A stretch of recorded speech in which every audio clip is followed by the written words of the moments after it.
Fellow Ambazonians, dear countrymen, despite the hike in targeted summary execution of our innocent people by Paul Biya's killer squads, I still believe we are now at the twilight of our political daybreak, emptying the combined worth and wealth of a lifetime fortune into the country of our collective dream.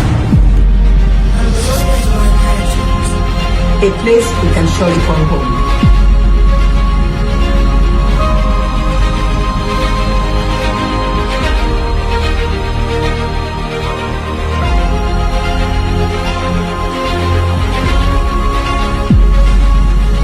At last, my people, the wind of total liberation is sweeping through Ambazonia, our priceless inheritance. The land of our forebears. A place we can surely call home. A few years ago, a vicious dictator declared war on our sovereign nation of Ambazonia. It is a war we did not seek nor provoke, but are determined to muster every strength we can harness and continue sending the message to our enemy that we have risen to call home. We have paid dues for everything. We pay tax for goods we buy. We pay fuel in our cars. We pay hospital bills and the dues for all other sacrifices. I can give all I have for the one hope that I have. Because I hate my theology. I'm actually proudly Amazonian. Let's get it straight. The freedom of Ambazonia will not depend on the free will of her enemies. Independence will be but days away if we get it right with our CID. My dear comrades, I am appealing to every Ambazonian to register with the CID program. We have no control over our distorted history, but with our CID, we can set the pace and determine the future of Ambazonia. Yes, the hope for the future is in our hands. As an Ambazonian, my identity is conclusive. My right is guaranteed. My vote will always count as I pay my CID. As an Amazonian, I will shape the future with my CID. With your CID of just $10 per month, the interim government is contract to fulfill all that you wish to be done. Let us build the freedom mentioned from the little blood, which is our CID levy. There will be food for everyone, hope for every child, justice for every citizen when we pay our CID levy. Yes, the dream we can realize. With my compulsory independence dues, CID, I have the opportunity to give to the next generation a greater nation, better than we inherited. Yes, CID program is freedom made easy, freedom made cheap, freedom for Amazonia now.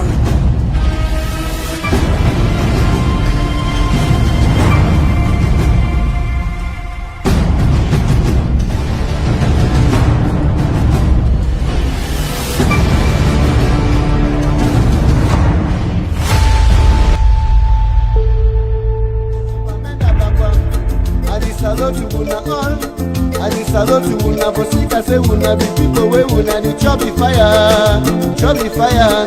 Time no dey, but only long my brothers and my sisters. Oh, una be turn up on the tune, say una go chop the fire, una chop the fire.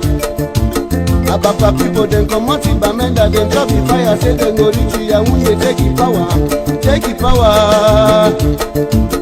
Man no die in all the rotten, sumo you dey catch a monkey. One day be, one day we go sweet, man go laugh for banda. Abakwana nayo, we go win again. Man no fear, man no lie, time don't reach, man no run, jangi money na for table. Abakwana nayo. Dr. Lesiga, the best of the best. Bamenda, people for Bamenda, Papa. I salute you again. I salute you for Sika, say, una be people, we una the trouble fire, no trouble soya. Time no reach, election come, man no vote, he no the win, so vote, he no the win, man no win, he no the mind, soya don't come, people don't chop, soya don't sweet, supper don't finish. Now what for you? Papa save you. Papa save you. We been a jungle people, we no want to wahala. Papa save you. John Frundi. Papa save you. We been a jungle people, we no want to palava. Papa save you. Asongani.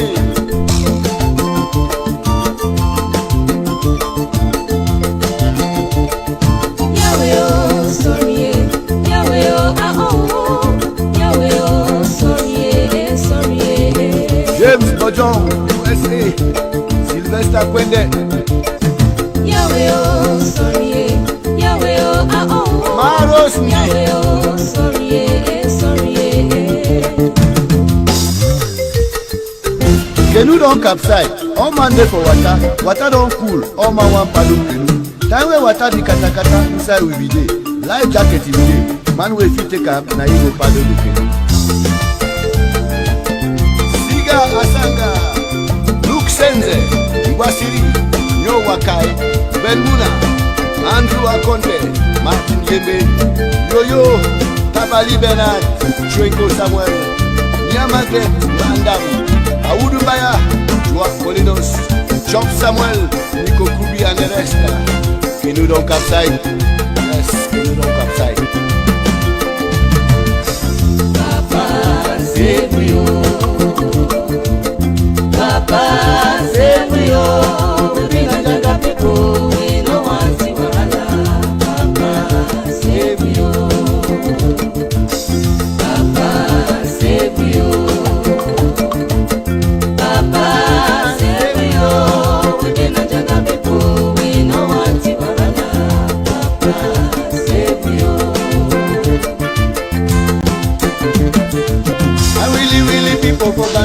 People for Bamenda, Papa. I salute you again. I salute you for Sika, say, una the people where we na the trouble fire, no trouble soya. Time no day, but only long, my brothers and my sisters. Oh, una the tana conta the crew, say, una go trouble fire, una trouble fire. Ababa people, they come out to Bamenda, they trouble fire, say, they go reach you, when they take it power, take it power. Man no die, you know the rotten. Small, you the catch monkey. One day be, one day we go sweet. Man go laugh for banda.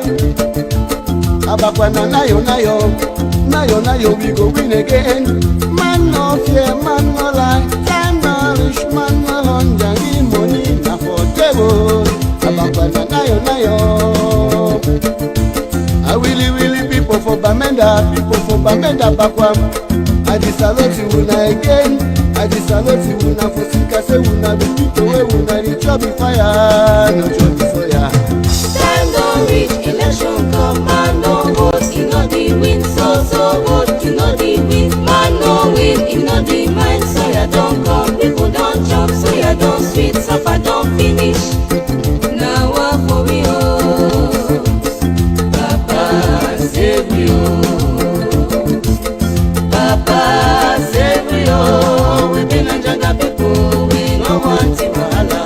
Papa save.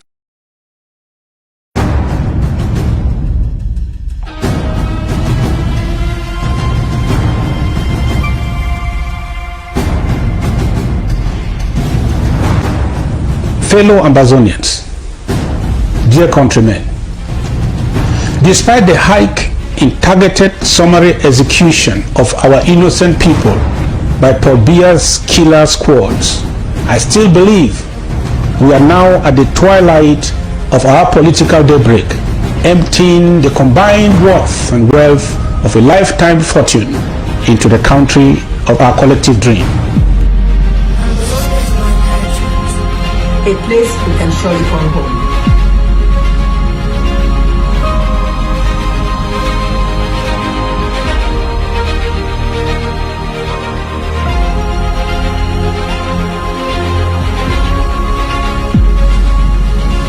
At last, my people, the wind of total liberation is sweeping through Ambazonia, our priceless inheritance.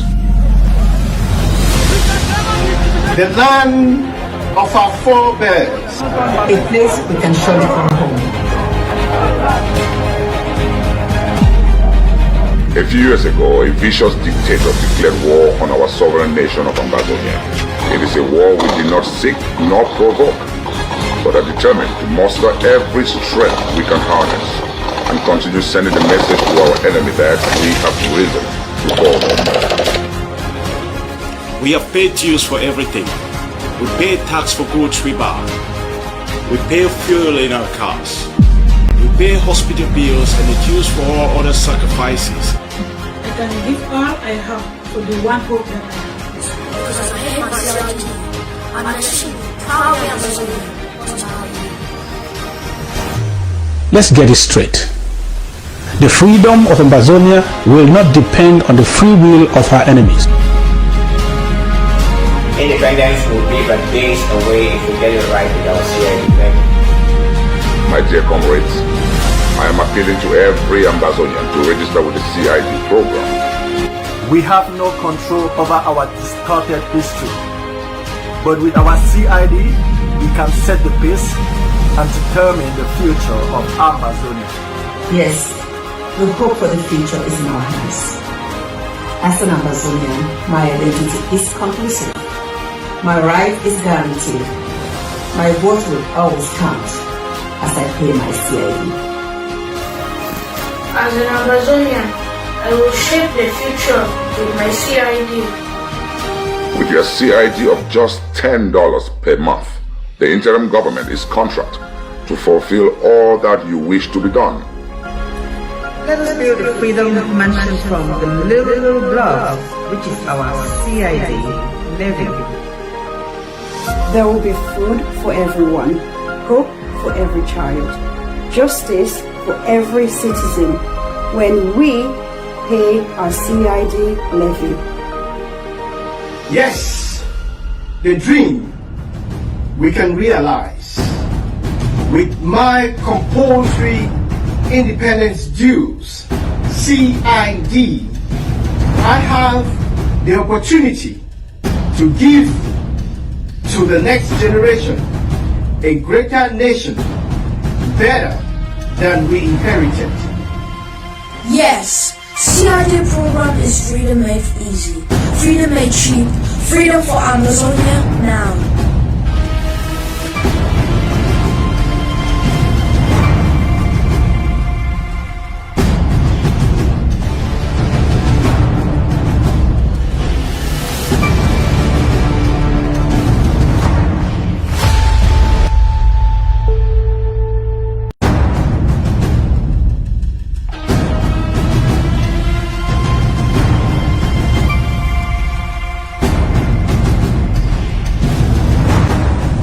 Fellow Ambazonians, dear countrymen, despite the hike in targeted summary execution of our innocent people by Paul Biya's killer squads, I still believe we are now at the twilight of our political daybreak, emptying the combined worth and wealth of a lifetime fortune into the country of our collective dream.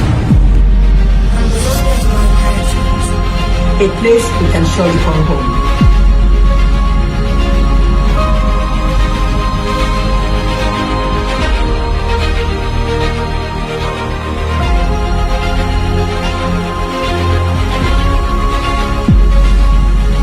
At last, my people, the wind of total liberation is sweeping through Ambazonia, our priceless inheritance. The land of our forebears. A place we can surely call home. A few years ago, a vicious dictator declared war on our sovereign nation of Ambazonia. It is a war we did not seek nor provoke, but are determined to muster every strength we can harness and continue sending the message to our enemy that we have risen to call home. We have paid dues for everything. We pay tax for goods we buy. We pay fuel in our cars. We pay hospital bills and the dues for all other sacrifices. I can give all I have for the one hope that I have. Because I hate my CID. I'm a sheep, proudly Amazonian. Let's get it straight. The freedom of Ambazonia will not depend on the free will of our enemies. Independence will be but days away if we get it right with our CID. My dear comrades, I am appealing to every Ambazonian to register with the CID program. We have no control over our distorted history, but with our CID, we can set the pace and determine the future of Ambazonia. Yes, the hope for the future is in our hands. As an Amazonian, my identity is conclusive. My right is guaranteed. My vote will always count as I pay my CID. As an Amazonian, I will shape the future with my CID. With your CID of just $10 per month, the interim government is contract to fulfill all that you wish to be done. Let us build a freedom mansion from the little block, which is our CID levy. There will be food for everyone, hope for every child, justice for every citizen when we pay our CID levy.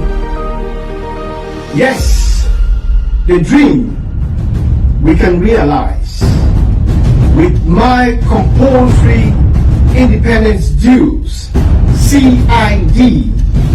I have the opportunity to give to the next generation a greater nation, better than we inherited. Yes, CID program is freedom made easy, freedom made cheap, freedom for Amazonia now.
Hello, ladies and gentlemen. Welcome to ABC Amber Television Live, coming to you as usual from the great state of Texas. The great state of Texas, talking about Houston. Houston, precisely. It's always a privilege to come to you with updates on the Amazonian struggle for independence. It is always a privilege, ladies and gentlemen.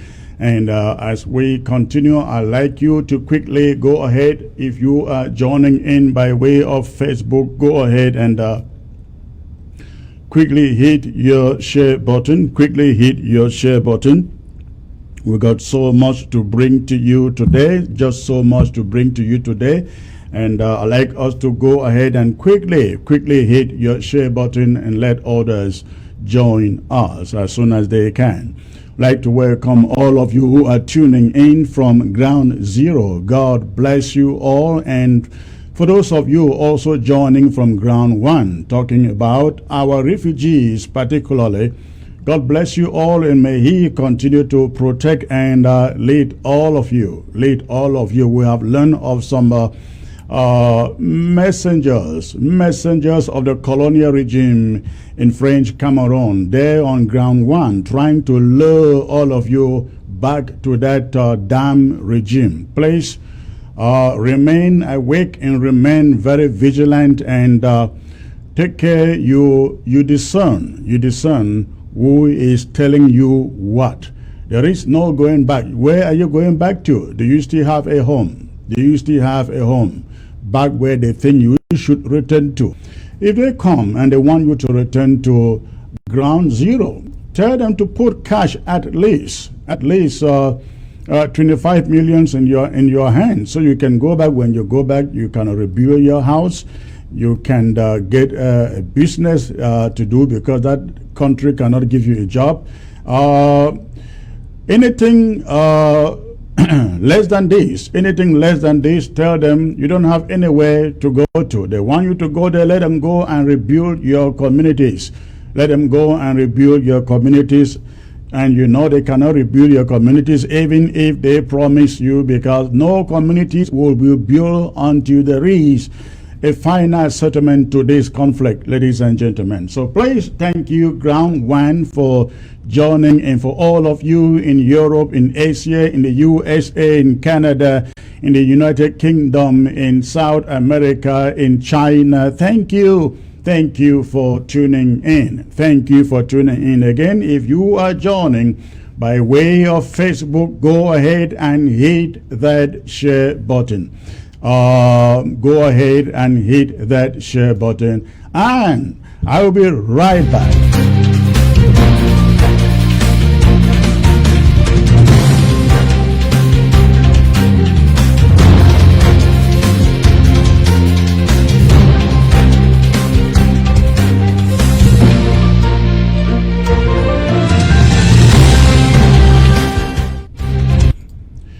All right, thank you, ladies and gentlemen, for staying put out there. This is what we're going to be talking about today. We've got a very, very critical subject to bring to you today, talking about the court ruling in Boya on Tuesday, and the future of this struggle, essentially. The future of this struggle, essentially.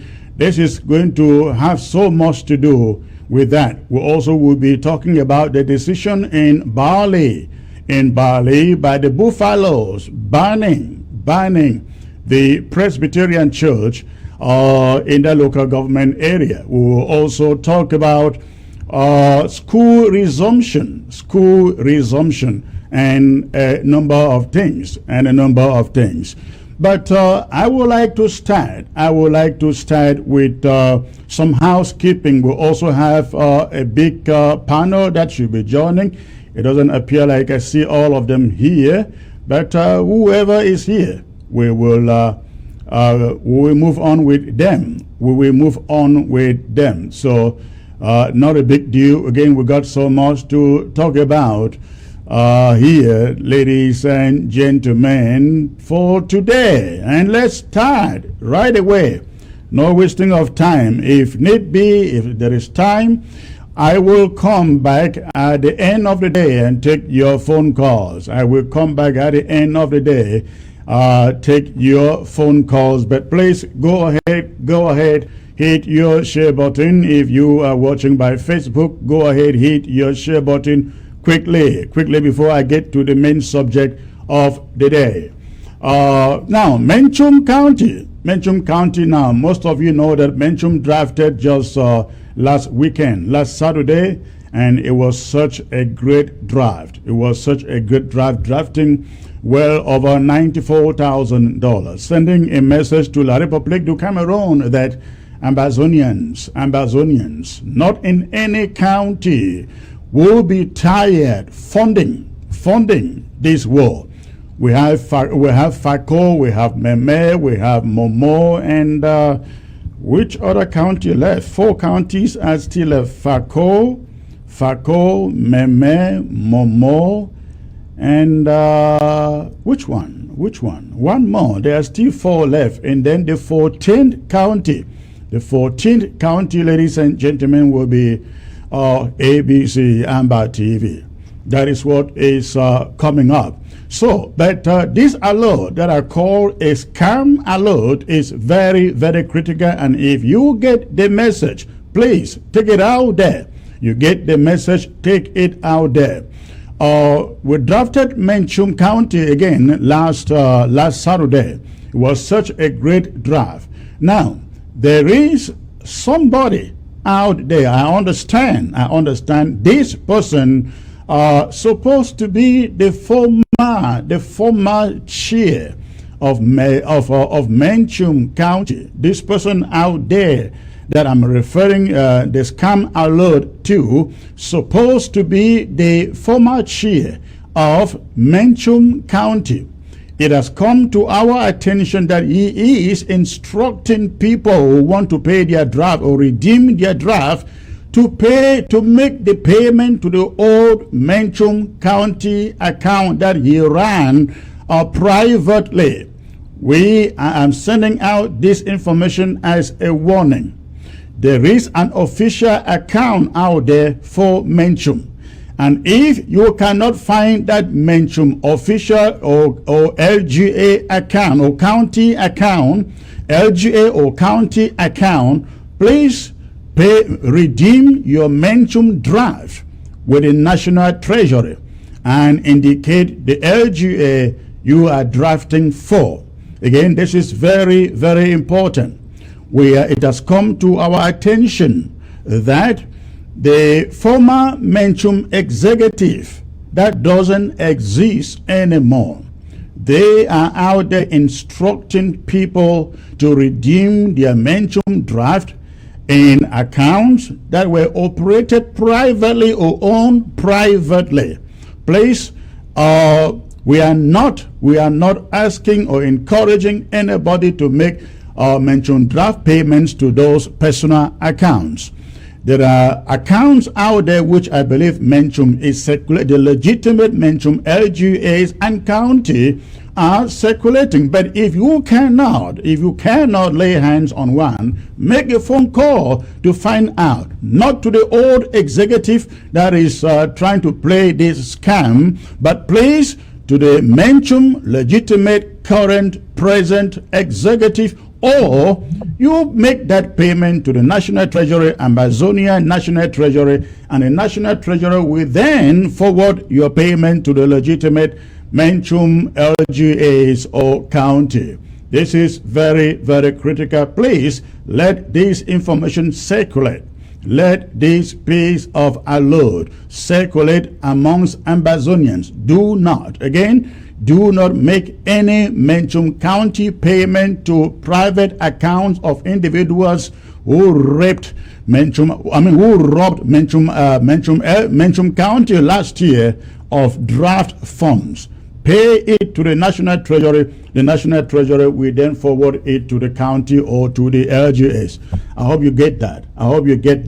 Now, I'd like you, ladies and gentlemen, to take a look at this message. Before I get there, you find on my screen mother and family still in detention at Up Station Bamenda. Unfortunately, we didn't get that image, the image of that lady here available to bring to you. The lady that we have reported here, ABC News has also reported exclusively on the arrest of that lady and her family. They were arrested in Bamenda. I think precisely, is it in the Ngomgam? I think so. I may be wrong, but she was arrested with her family, taken up station Bamenda. She was actually picked up from her convenience store with some customers in there drinking. They were all gathered, bundled to up station Bamenda for no reason. They are still being held there at the Bamenda. They called it Legion. You know, those colonial names, right? Colonial titles. Bamenda Legion. They are still being held there incommunicado.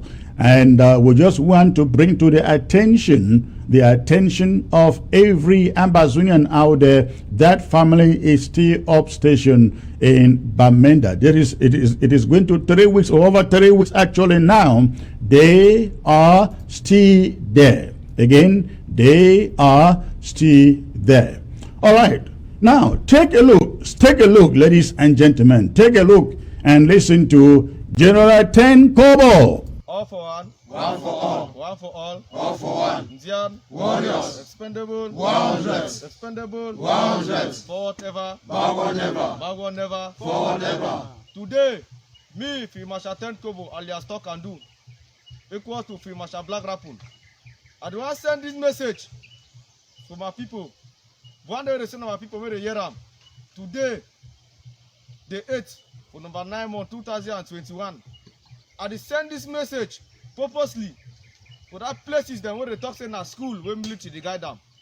Me, Field Marshal Ten Kobo, alias Talk and Do, I dey go now for place where military they sit down. So any man, I mean say any man where person, the be for play where military they sit down. When I come for day, may no talk I die, no may no cry. No, so don't talk have. Yes, sir. When we will come for that Ekondo Titi, especially Ekondo Titi, ma tell on a military. When I talk so, I don't shoot me. When I gun fish shoot me. No one. When I gun so fish shoot me. No one. That don't hand them this. When I talk so, I don't shoot them. That don't hand them this so. Why they make up? When I talk so, I shoot me. But maybe I tell Una, me, I don't prepare for Una. I dey come for Una. So then now, today. At the camp for now, more than prepare. I already know the program for Thursday who they want come. But me, I go make una more know say me I will talk and do when I talk Martin I do am. When I tie when I belt for that Ekondo Titi. And two for the meme for the road, this Kumba road. Any man when a military worker for the road, maybe prepare. Because Field Marshal Ten Kobo don't put your hand now for that road. No, so don't talk. Any man, if you come out Kumba, we have military. As you go down that court, that Fryan court, write your death sentence. We are settlement for hellfire, you go settle because as you come, you no go back. No, so don't talk. Yes, I tell you now, if you be military, tie Yambanja, because the war don't start. I don't come over for outside. When I talk Martin, I do am. No, not so. Yes, I will never prepare. We don't prepare. Don't prepare, sir. Rugged. I got you. Okay, I'll see you now after. Because Field Marshal Ten Kobo don't put your hand now for that road. No, so don't talk. Yes, any man, if you come out Kumba, we have military. As you go down that court, that Fryan court, write your death sentence. We are settlement for hellfire, you go settle because as you come, you no go back. No, so don't talk. Yes, I tell you now, if you be military, tie Yambanja, because the war don't start. I don't come over for outside. When I talk Martin, I do am. No, not so. Yes, I will never prepare. We don't prepare. Don't prepare, sir. Rugged. I got you. Okay, I'll see you. All right, ladies and gentlemen, that was General Field Marshal Ten Kobo. Again, Field Marshal Ten Kobo passing out instructions for the people of Indian, precisely Ekondo Titi, Mundembe, and the rest of the communities out there. This is very, very important because you rarely find Field Marshal Ten Kobo coming out to put out a message, especially in video.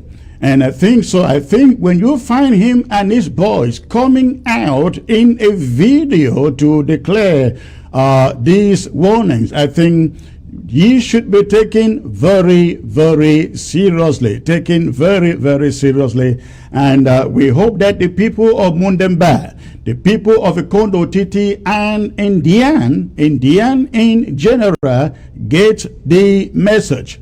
Ladies and gentlemen, it can only get better. It can only get better, and we are warning. Now, you heard Field Marshal Ten Kobo talking about schools there in particular. Some people are thinking that, oh, you know, schools are going on in so many communities, and the IG is no longer interested in what happened in those schools. That is absolutely not the case. In fact, I will be coming to that a little bit later in this broadcast. The IG is not relaxing her policy concerning schools. In fact, I have an announcement to bring to you shortly. Schools will remain shut down, and the parents would have to use their discretion, and any school proprietor would have to use his or her discretion to open those schools depending on the security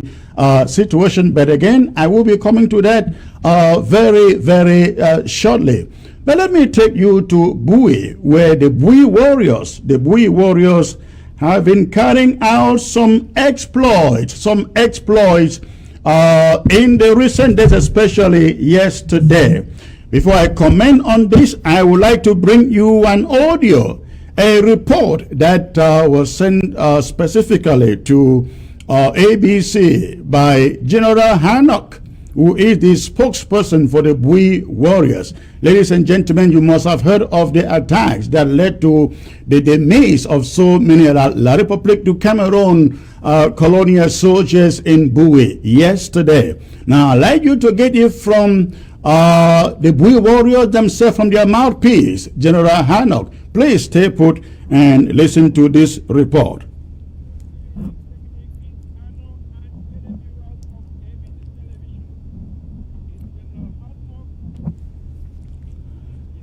Okay. Let me get this out.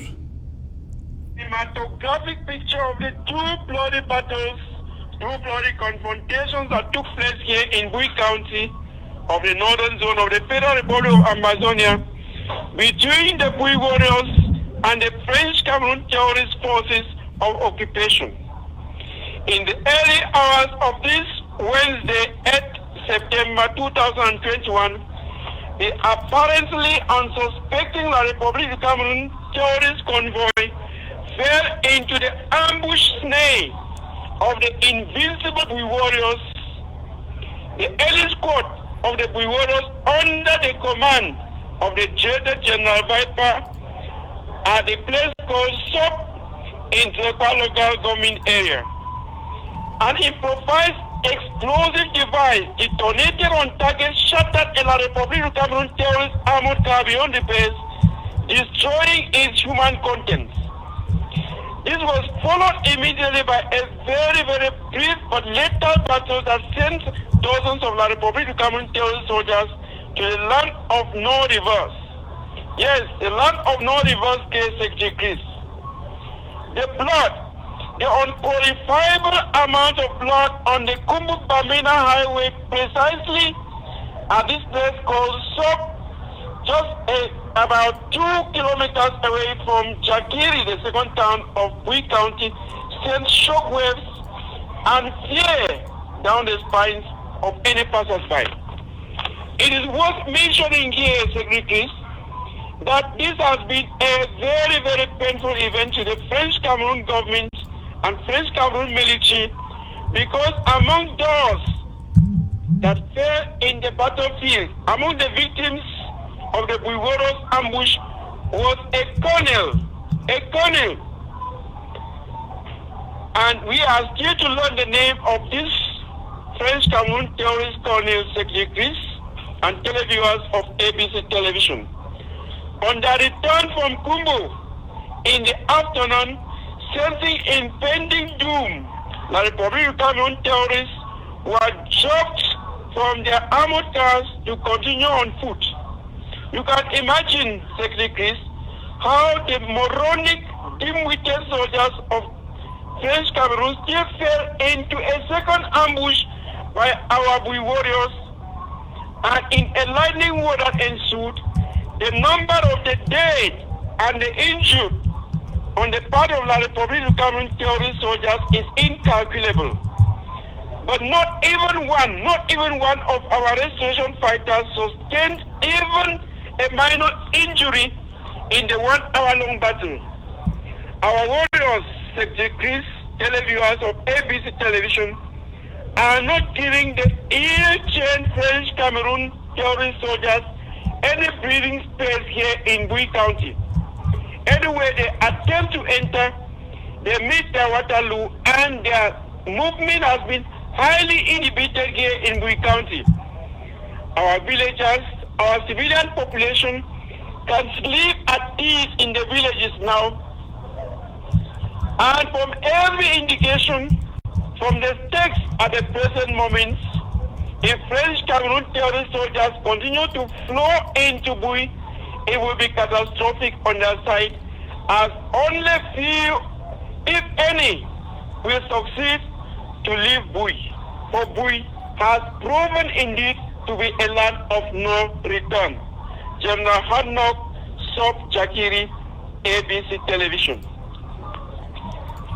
Thank you, General Hanok. Ladies and gentlemen, again, that was the voice of General Hanok reporting from Bui, and I take note that he is the spokesperson.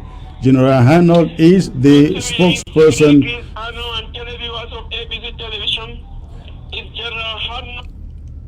That was again General Hanok, ladies and gentlemen, reporting from Bui of an ambush. Two of them actually that took place yesterday in the Bui County, where French Cameroon colonial soldiers, invading soldiers, actually were taken by surprise, ambush by the Bui warriors that you find on your screen.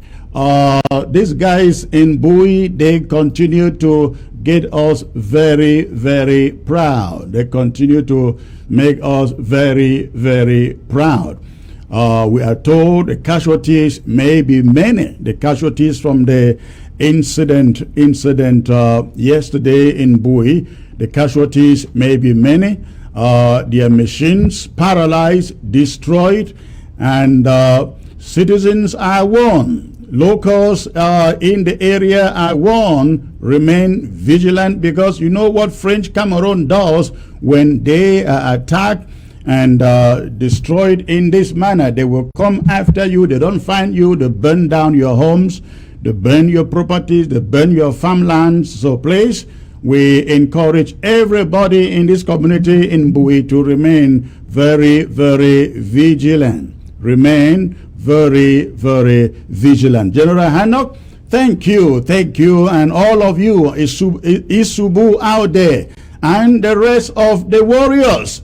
We are praying for you and hoping that God continues to protect you and give you wisdom and deliver you from the traps of the colonial enemies. Okay. Ladies and gentlemen, we are making progress here. Now, let me move on to a very interesting subject, and then I will get to Bali. And then I will bring in my guest, Barrister Tim Mbesa, who is joining. I also have Bishop John Egiawan, who is also joining me. And I also have one of the executive from Bali, Nyonga, who will be speaking in regards to the the ban of the churches in Bali. But I will start with this one, ladies and gentlemen. I will start with this communique. I don't know whether many of you have seen it. This communique is coming in from Bamenda, as you find there in the screen. You see the title, Lawyers Association. Lawyers Association ban in Bamenda by the Colonial Divisional Officer.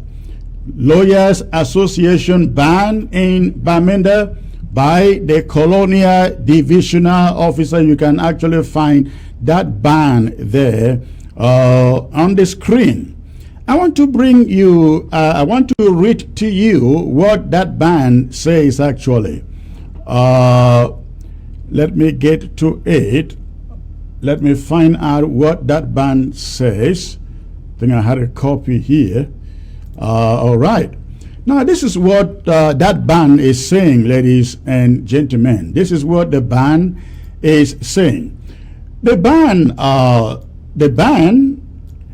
says, and I read, this is coming from, again, the Colonial Divisional Officer for Bamenda, I think Bamenda 2. It says, mindful of decree number 2020/304 of 10th June 2020 appointing Mr. Nicholas Nkongo Manchang, Executive Officer, as Divisional Officer for Bamenda 2 Subdivision, and considering the necessity of maintenance of law and order in Bamenda 2 Subdivision, hereby decides as follows. Now I'm reading from the communique now, because you cannot read what you find there on the screen.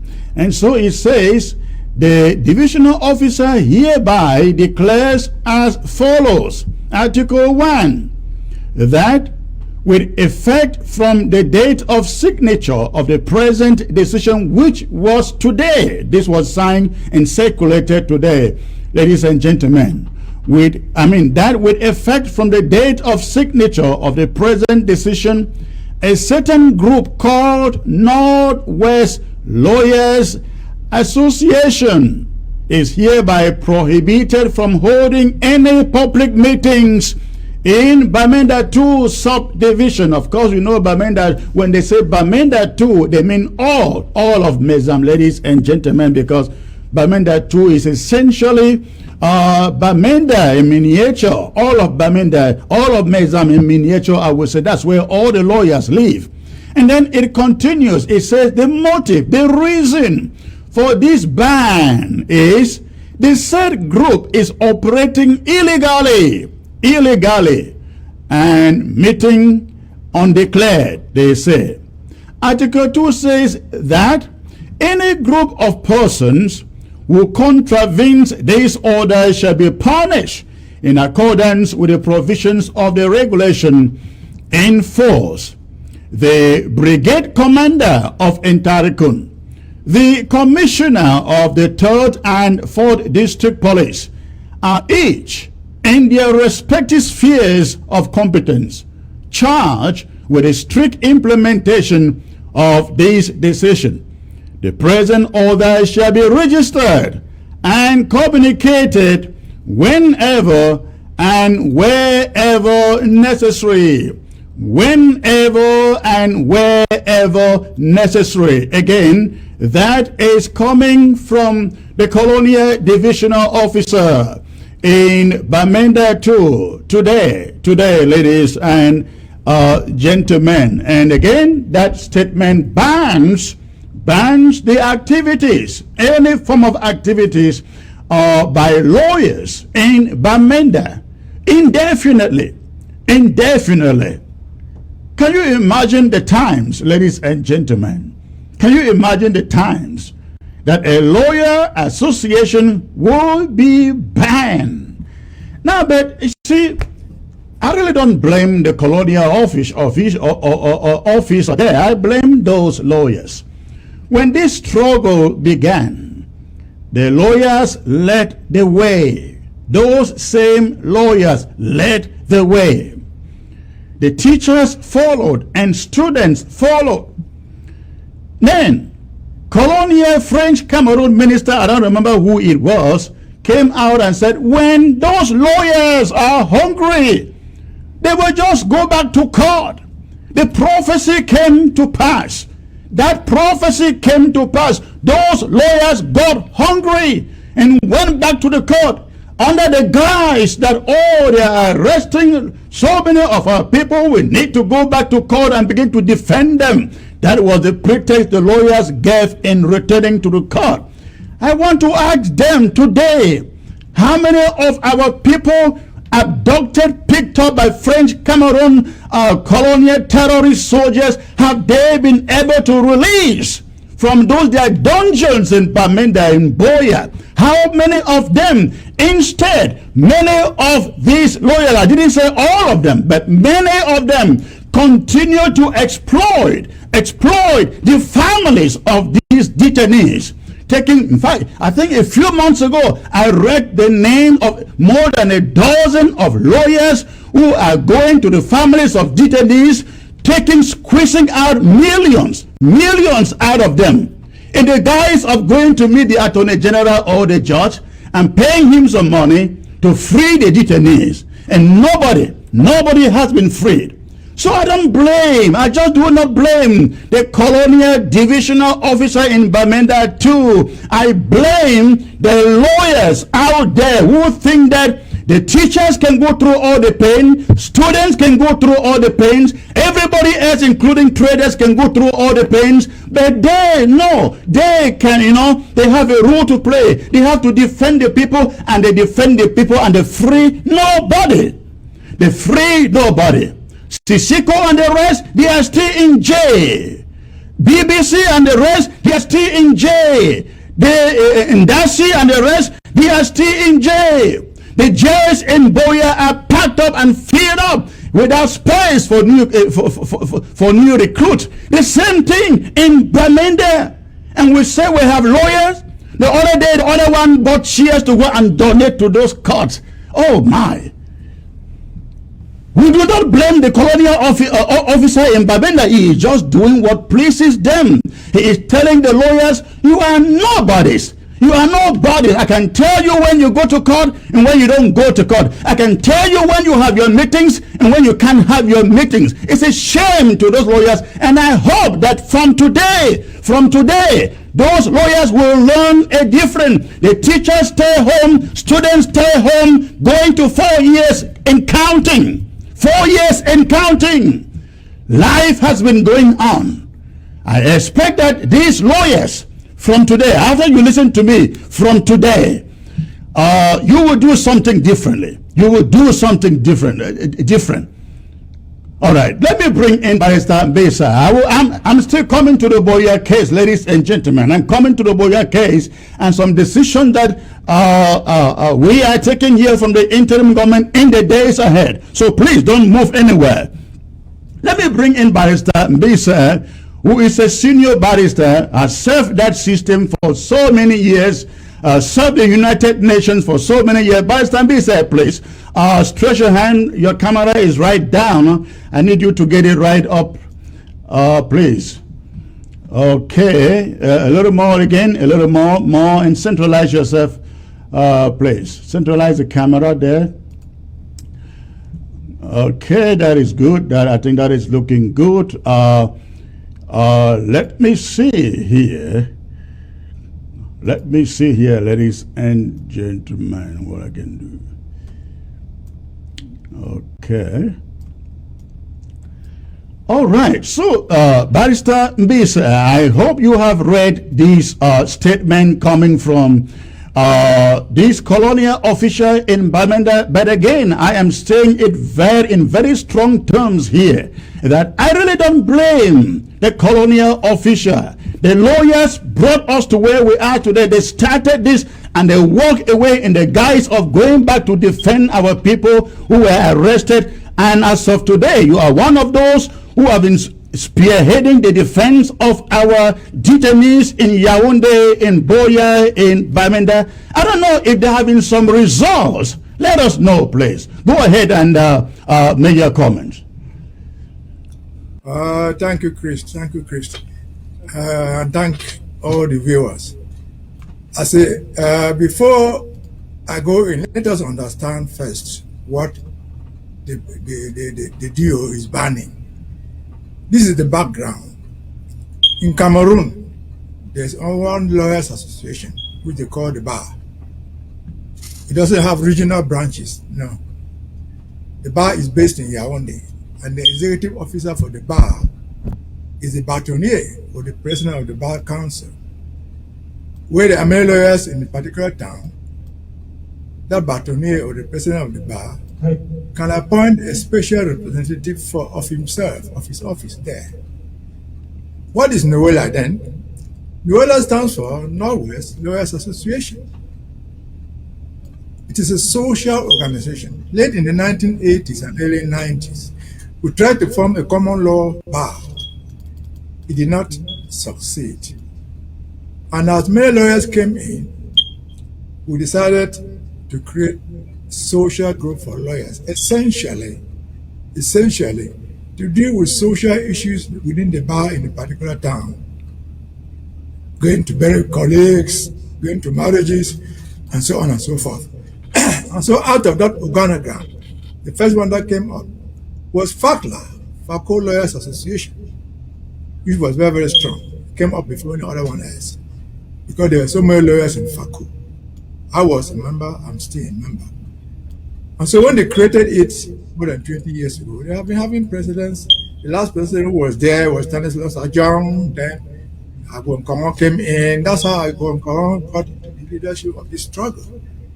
And then you find there, after that, that is Boya, that's Fako alone. We have another one in Kuma, which they call Mela, because there's so many lawyers in Kuma. It's called Mela.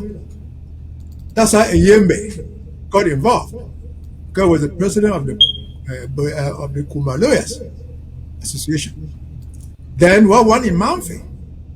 But in the whole Northwest, most of our conversion, Bamenda, he decided to create what they call NOELA.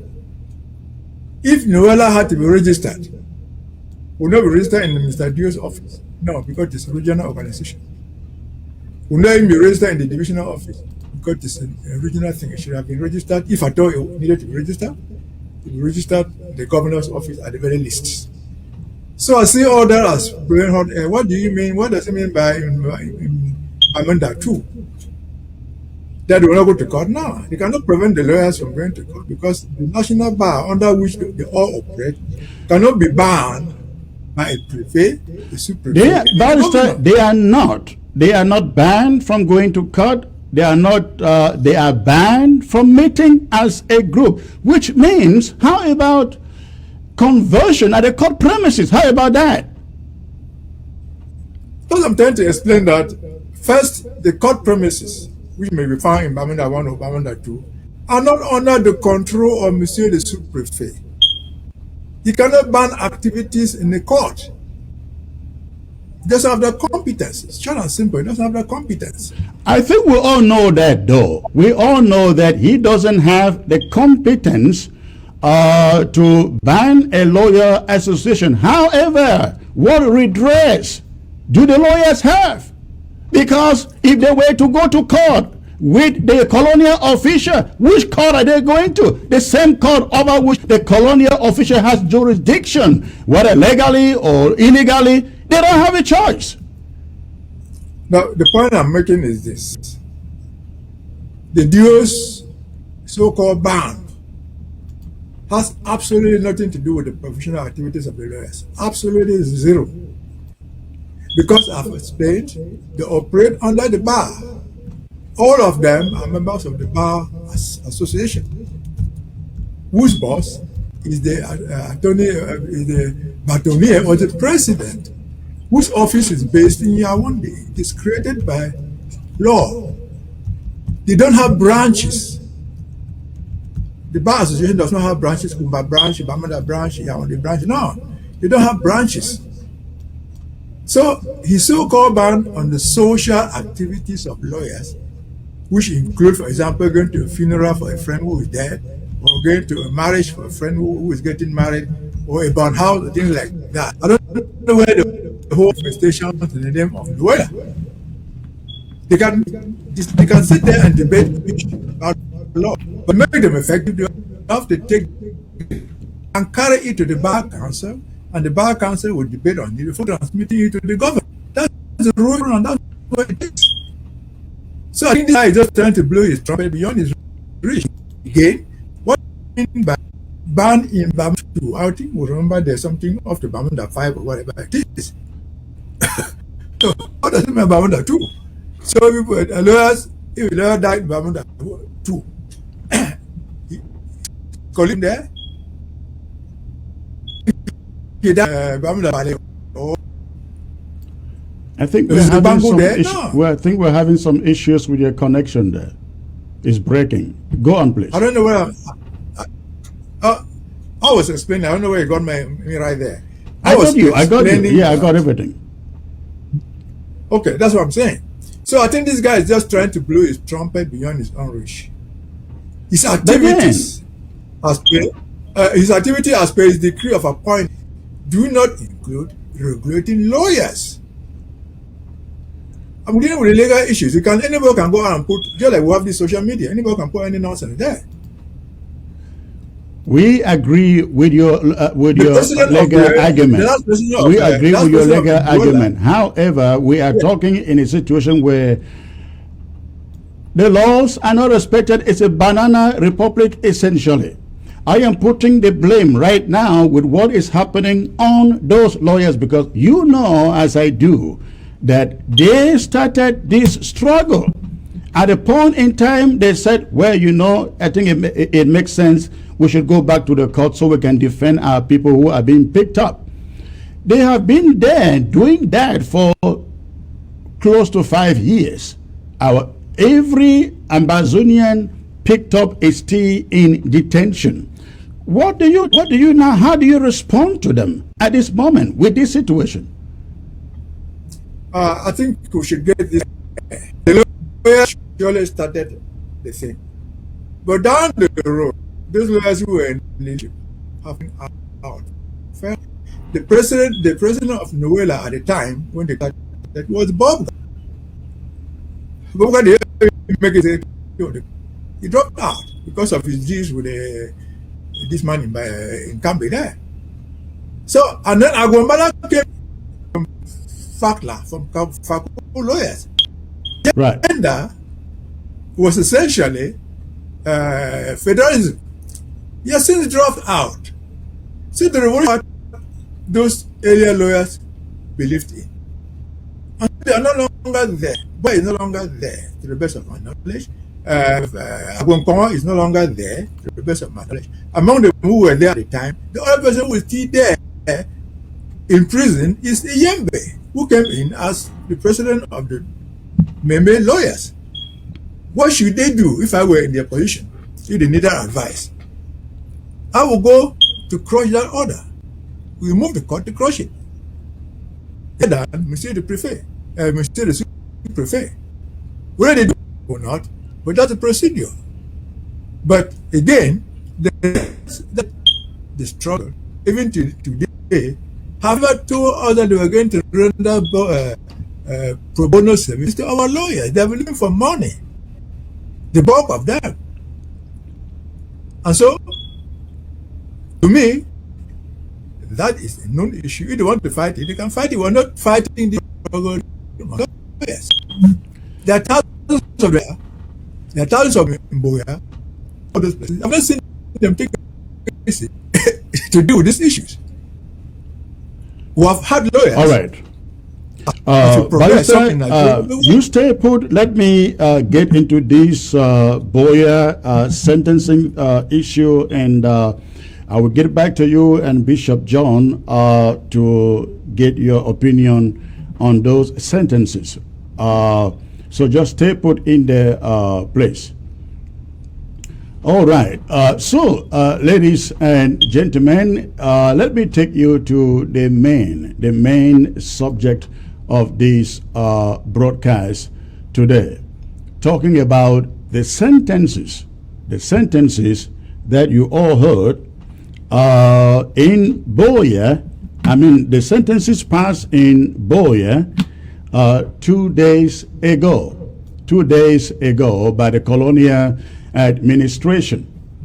We understand that 10 people were arrested by the colonial officials and accused of masterminding the Kumba St. Teresa International School shootings in the October 2020, I think it was October 24, 2020, in which 7 children were killed in the shootings.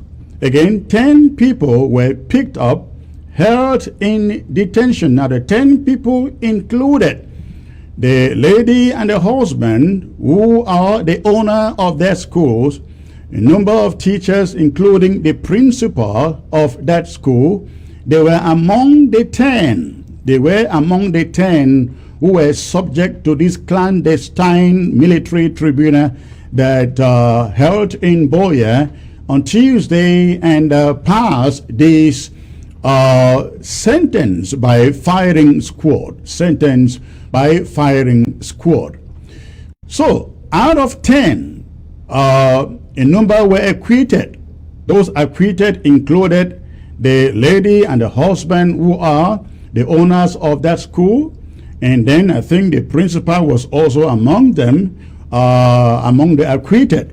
4 others alone were given sentences. They will be locked up for a number of time. But let me also add that the owner of the school, the husband, and the principal, they were charged before acquittal. They were made to pay a fine of 50,000 francs each. Of course, that is chicken change, whatever that is meant for, I don't know. But before they were acquitted, they were made to pay 50,000 francs each before acquittal. 4 others were reprimanded. They will serve a sentence which I think they said is 5 years or something like that. But 4 others, which is the subject of this, were sentenced to death by firing squad. Again, they were sentenced to death by firing squad. I have not read the text coming out from that court. Some people are saying, where is it? Where is it? I don't think anybody has seen it. But we have seen it in their newspapers. Their newspapers have reported the facts of the matter and the ruling. And we have also seen rebuttals from the defense lawyers in that case come out to say the whole thing was a sham. The whole thing was a sham. Let me give you a little imagery of what sentencing to death by firing squad looks like, so you can really understand what is at play here. This is how it goes, and I had the privilege to witness this when I lived in Nigeria, practiced journalism in Nigeria during the time of the dictator Sani Abacha. This is what sentencing by firing squad looks like. And if you have watched some of the movies, Idi Amin, the rise and the fall of Idi Amin, you may have also seen some of it. This is what sentencing by firing squad looks like. They come to your jail once the sentencing is done, as on Tuesday in Boya. They come to your jail, they bundle all of you, they chain you to your backs, they chain your hands to your back, and they blindfold you, they drive you to the execution scene. If your executioner, the hangman as it is called in other words, if the hangman is good enough, he tells you to say your last prayer. And after saying your last prayer, you are directed and then tighten, fasten on an electric pole or on the provisioned poles that they may have planted. And again, your hands are tied, fastened behind the pole with your face having a covering. Now, the reason for the covering is so that just for any reason you don't die, or you refuse to die by the gunshot. If you refuse to die for no reason, you should ever know who your executioner was. And that is also the reason why when they go out to execute people by firing squad, if you have, like in this case, 4 people to be executed, they will send out like 10 to 15 executioners, hangmen. Now they all line up, pointing their arsenals at you, fasting to the pole. Now again, this is done so that just in case you do not die by their bullet, you never should know who was the exact executioner who executed you. That is what they do. Now they bring you to the execution scene and they ask you if they are good enough to say your last prayers. After you say your last prayers, you are shot to death at gunpoint, and they make sure you are dead before they leave the scene with your remains. That is what is playing here in the atmosphere, ladies and gentlemen, with these sentencings coming out from Buea. I mean to say the clandestine sentences coming out from Buea. Let me explain to you why I refer to them as clandestine sentences. Number one, you do not try civilians in a military tribunal. Ladies and gentlemen, it doesn't happen in any civilized society. Never. That only happens under dictatorships. And that is what we are seeing in this case by French Cameroon officials. Number 2, these people were brought to court. They are judged by a constituted French Cameroon military citizens. No Ambazonian, no Southern Cameroonian. Go and read the name. I'm not making this up. I have read the report coming from that court, and I know exactly who was sitting on the bench. None of them, they are all the Ndongos and the Mongols and so on. None of them is Ambazonian. None of them is Ambazonian. That is why I call that thing a sham and a clandestine military tribunal. You do not come to Ambazonia and judge Ambazonian citizens using a foreign law, the civil law of La République du Cameroon. But even if it was common law, again, you do not take civilians to military tribunals when they had no guns, when they are not even the perpetrators of the act for which they are being charged with or condemned with. That is why I call it a clandestine court in Buea. And I'm going to tell you what we've got to do in the case of those courts in all of Ambazonia and not just in Buea. So these people were sentenced to death by a firing squad. Of course, I know it is not going to happen. Not to the whims and caprices of La République du Cameroon officials, but to our own. And when I say our own, I mean what Ambazonians want. Ladies and gentlemen, I mean what Ambazonians want.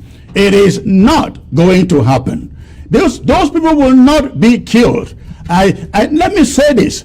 If any official in Cameroon has 2 balls or 3 balls, let them go and execute those people, and we will know who rules Ambazonia, who is in charge of Ambazonia. Ladies and gentlemen, I challenge them to execute those people. Forget about firing squad, even by poison. Execute them. The good thing is that we know their names. All of them. We know their names. In 2 months, in 3 months, in 4 months, we don't find them. Their case won't be like the case of Zirwazizi, the journalist, who was picked up, and before we knew it, he had been killed. This is not going to be one of those cases anymore. Not at all. Again, it is not going to be one of those cases. We are watching, and I challenge La République du Cameroon. If your leaders have 3 balls Please execute those people by any way, not just by firing squad. Execute them and let us see. So, but before I get there, ladies and gentlemen, that is the conviction. Now, when we are fighting this war and trying to convince every Southern Cameroonian out there that these people are not brothers, these people are not friends, they are not even good neighbors. Some people say, what do you mean? We can fix it. We can resolve it. You hear the Agbo-Balas telling people, we can still fix it. You hear the Monzoos. You hear all these federalists telling people, we can still fix it. We can still live together. Ladies and gentlemen, if you do not know the reason for which we are fighting, the reason for which we are at war, let events like this reveal to you why we are in this war fighting, and the reason why we are not going to compromise, the reason why we will not look back, the reason why until we get back our own country as existed in 1961, we will not give up. Absolutely, it is not possible. Now let me bring you some instances here of injustice. Forget about whatever we have mentioned in the past. We have seen how many hundreds of Ambazonians, the French Cameroon military colonial invading soldiers, have killed in our territory. Of course, many of them, they denied responsibility. But some, they have been courageous enough to step out to acknowledge responsibility. They acknowledge responsibility in the case of Samsoya, when they were caught red-handed with their soldiers literally slaughtering into pieces Samsoya. They couldn't escape it. They acknowledge it. Now, what about the case of Ngaribo? The case of Ngaribo, ladies and gentlemen. French Cameroon came out and said, no, our soldiers did not do it. Our soldiers did not do it. But when the heat became so hot, they came out and confessed that their soldiers indeed carried out the massacre in Ngaribo. They actually named the names of those who carried it out. And then they said they have taken them to the military court in Yaoundé. Now, Ngaribo happened before Kumba, ladies and gentlemen. Ngaribo, the massacre in Ngaribo took place before the incident in Kumba. In Kumba, you have 7 students killed by French Cameroon soldiers. But they are judging and sentencing by firing squad Ambazonians. 7 students. In Ngaribo, close to 40 people, 40 Ambazonians, ladies and gentlemen, are slaughtered on their beds early in the morning. In La République du Cameroon says, we got the perpetrators. They are our soldiers. Our soldiers, in fact, indeed, killed them. They are going to face the law. Ladies and gentlemen, what happened to French Cameroon soldiers, which they have acknowledged, killed, caused the massacre in Ngaribo? What happened to them? What happened to them? They are walking free in that damn country, in La République du Cameroon. But the incident that happened yesterday in Kumba, where just 7 people were killed, 4 people, because they are Ambazonians, are sentenced to firing squad. They will die by shooting. And somebody says, these are people we have to live with. What happened? This is the moment. Everybody asked La République du Cameroon, why have the Ngaribo perpetrators not been sentenced to firing squad? Why are they still walking free out there in that damn country and sleeping with their women and dining with their children and going to beer parlors and drinking and mocking and making provocative statements on Ambazonians? Why are they still free? Why the Kumba incident has attracted a firing squad? Ladies and gentlemen, listen to this. This is what came out from the court. This is what came out from the court. Victim number 1, we don't know so much about victim number 4, but victim number 1 said, when he was picked up, he had just returned from Douala, where he had escaped from Kumba, moved to Douala to avoid the war. He had returned to Kumba that day to pick up his belongings to rejoin his family in Douala. But French Cameroon soldiers picked him up, and today he is being sentenced to death by firing squad. That was the first victim. The second victim said, and they said this in the court, they said he had stepped out to buy medications in the pharmacy around the Fiango area in Kumba, to buy medication for one of his daughters who was sick. And he got out in Fiango, they picked him on the street, took him to prison, and now he is sentenced to death by firing squad as the person who caused the shootings or perpetrated the shootings in Kumba. The third person also says he is a farmer, a mere farmer. He had left his house that morning going to farm. Ladies and gentlemen, he had left home that morning going to farm. Unfortunately, they picked him up. And they took him to Boya, and he's been there forever. He is now sentenced to death again by firing squad. This is what is going on.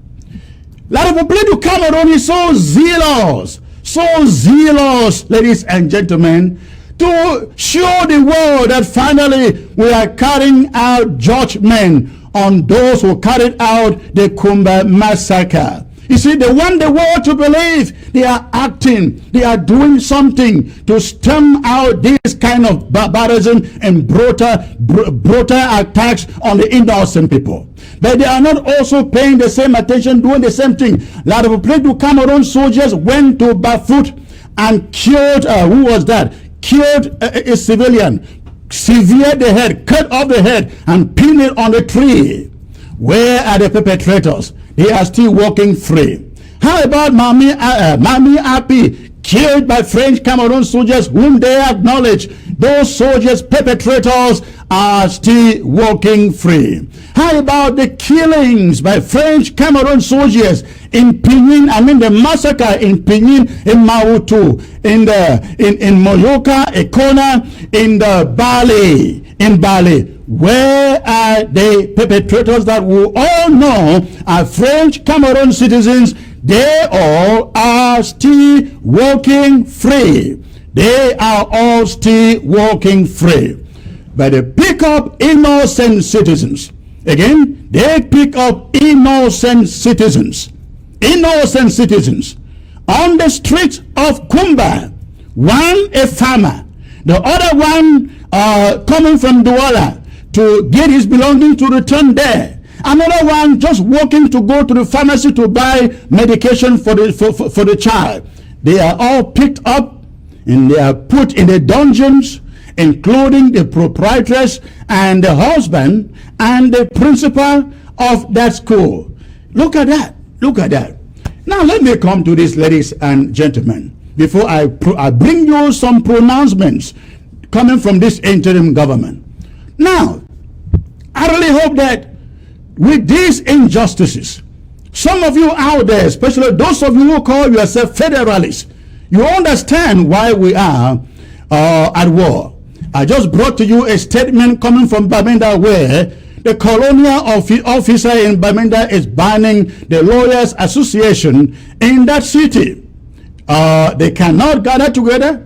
They don't have the liberty to come together as a professional group. You see what is happening in Boya. Now, let me say this. If you ever think that we can go back to live with L'Arrière-Plan Cameroon as a free people or freer people, let me put it this way. you make a big, big mistake. If you ever think that we can go back to La République du Cameroon, live with them as a freer people, as some people are in the habit of suggesting we can just come together and still fix this, you fool yourself. If La République du Cameroon is still doing this in the midst of conflict, in the midst of war that came out of same treatment, what do you think they're gonna do when we say, okay, let's forget about this problem, let's just come and sit down on the table and see how we can make things to work? And by the way, where are our houses of chiefs, our chief council? Where are they? Where is the regional councils? Where are they? Where is the so-called multiculturalism commission and so on? Where is it? Where are all these window dressing structures that they set up to kind of let Anglophones, as they call it, believe that finally they are beginning to address Anglophone issues? Where are all those structures in this sentencing? Where is it? They are nowhere to be seen. So, ladies and gentlemen, we will have to fight, as we say all the time, till the last man standing. We will have to fight till the last man standing. They are showing us their true colors on a daily basis. Remember, in spite of our outcry, University of Buea is already in Akonolinga, and that professor, Horace Ngomo, is still sitting in Buea. Something has to be done.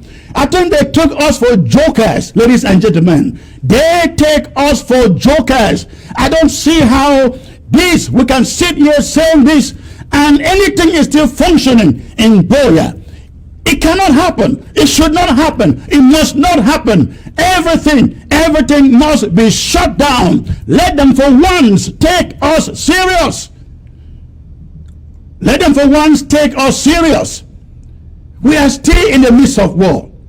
A war provoked by their injustices against us. And they have just continued solo with it, ladies and gentlemen. Is it not, if it is not mockery, what do you call it? What do you call it? What name do you give for it? If it is not mockery and continuous provocation, we are going to be the worst slaves on earth if we are stupid to think that we can surrender and turn back and live with La République du Cameroon. The apartheid in that country will be worse than what took place in South Africa. It will be worse than slavery in London and slavery in the USA, ladies and gentlemen. Because if you are fighting for your freedom and you are still receiving this kind of treatment, this level of injustice, then you know what you receive. Your homes will be taken from you and you will have no court to go to. Your lands are being taken from you even as I speak, and you have no court to go to. The governor of the southern zone, Bernard Okalia, is using people in Victoria. I have the names. One of these days, I'm coming back to name the name of the people. There's a guy in Victoria that Bernard Okalia is using to grab people's land in Fako and sell and put money in his pocket. I have those names. I am coming out with them. If they are snatching your lands, snatching your property in the midst of a war of injustice and colonialism, what do you think they're gonna do when you succumb and fold your tail within your legs and walk back to them and say, let's talk coexistence, let's talk living together? What do you think is going to happen? For those of you who think that we can still talk, we can still discuss, we can talk confederation, we can talk federation, what do you think will happen? They will give you anything today and they will take it tomorrow. They will take it tomorrow. So, ladies and gentlemen, There is no turning back. I want to appeal to every Ambazonian, especially those of you who have been standing, having your legs on both sides of this bargain. You cannot stay on that other side and on this side. You cannot have your legs both ways. You have to choose the freedom of your people. And to all those lawyers, Ambazonian lawyers, who thought they were going to court to save Ambazonia and save Ambazonians, you are now seeing it for yourself in your face. In your face, your people have been sentenced to die by firing squad. What are you going to do? Take an appeal? Before which court? Which court are you going to take an appeal? The same court, the same system, civil law. They are all clandestine courts, ladies and gentlemen. And the thing, if you are a learned lawyer, as you want us to believe you are, again, if you are a learned lawyer, as you want us to believe you are, tell La Republic, speak truth to power in La Republic du Cameroon. You guys must stay out of every court in Ambazonia. The lawyers, I received a message today from somebody in Kondenge who said to me, the lawyers are very upset with me with an audio message that I put out the other day. They think I am commanding them. No, sirs, I'm not commanding you. I am just speaking the truth to you. If you are not as angry as every Ambazonian listening to this news coming from Boya, then you are all so out and blacklegs lawyers. You are not supposed to be in court. You are supposed to be where the teachers are. You are supposed to be standing in solidarity with every Ambazonian. Those who have lost their property, those who have lost family, those children who cannot go to school, ladies and gentlemen. You were supposed to be standing with them. You pandered to a lot of people to Cameroon cronies, went back to court as it was said before, and now some of you are grumbling now. Some of you are grumbling now. But ladies and gentlemen, listen to me. This is what is going to happen. This is what is going to happen, and this interim government is going to do this in forces. A meeting will be coming up in a few days. And the interim government will be announcing some of the decisions and giving details of the information I bring to you now. But I have to bring this information to you now, especially if you are on ground zero to start preparations. Please listen to me carefully. I am bringing you this information so that you can begin preparations immediately. Immediately, beginning today, start preparations. Again, the interim government will be having a security meeting, and they will arrive at some decisions, and some of those decisions will include the shutting down of every colonial court in all of Ambazonia, not just in Boya, but in all of Ambazonia. Every colonial court will be shut down. Every colonial. Now you understand we don't have common law courts in Ambazonia. I guess you know that. All the attorney generals. In fact, you go to a court, any court in Ambazonia, you don't hear the word attorney general. You hear the word procureur general.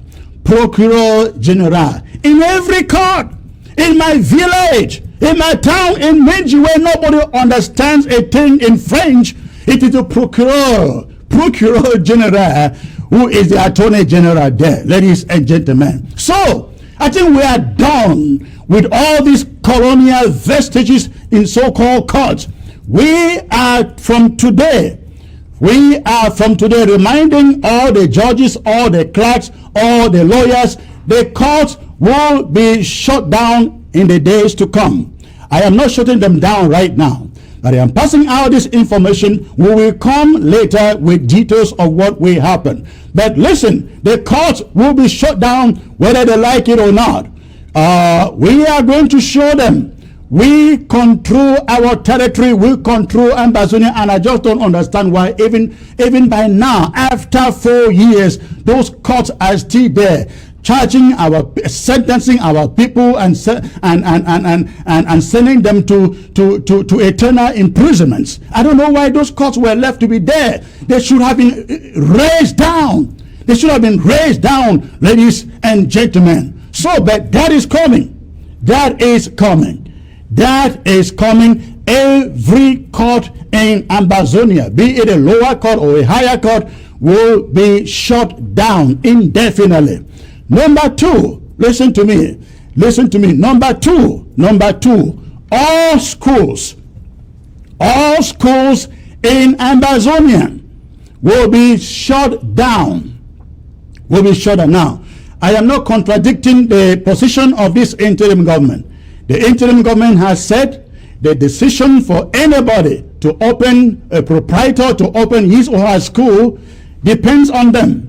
And the decision for a parent to send a child to school depends on them. As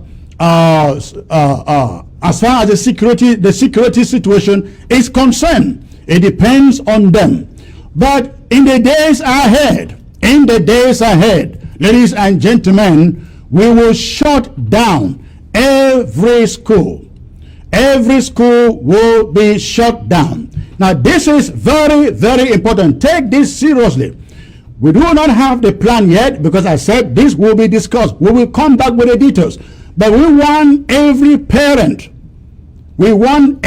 parent to start preparing now.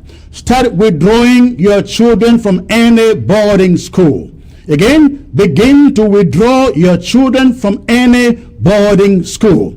We will shut down those boarding schools, ladies and gentlemen. And every other school that opens its doors, the schools will be shut down very, very soon. I will come back to you possibly before the week is over or early next week to bring you details of this plan. The courts will all go. The schools will all be shut down until when we are sure there is security for you to go back to school. They will all be shut down. Then every major highway in Ambazonia, linking Ambazonia, will be shut down in the days ahead.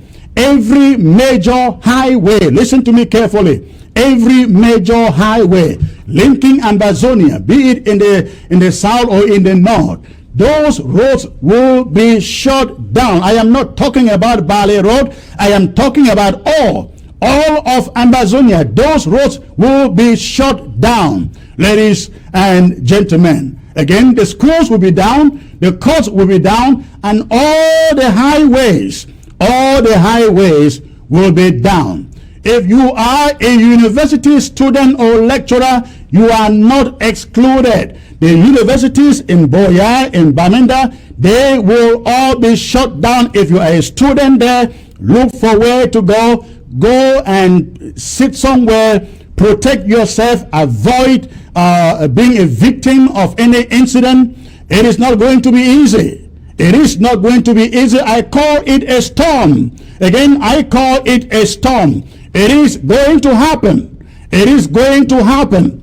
We cannot, ladies and gentlemen, just sit and fold our hands every day and see French Cameroon continue these provocations on us and on our people. Enough is enough.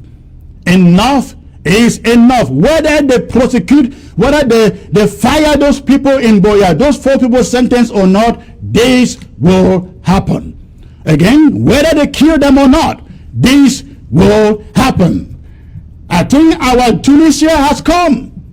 Our Tunisia has come. Our Egypt Square, Tariq Square has come. Ladies and gentlemen, we must tell our Republic of Cameroon, we no longer expect their presence in any form in our territory. All the highways are shut down. Start preparing. Again, I am bringing you this information now without specifics because we want you people not to say that the interim government acted irresponsibly by not pre-informing you. We are bringing you this information so you begin to prepare. The details will come up early, possibly on Monday. possibly on Monday. So please start withdrawing. If you have to go to any, if you are in Bafoussam, you have to go back to Bamenda, do.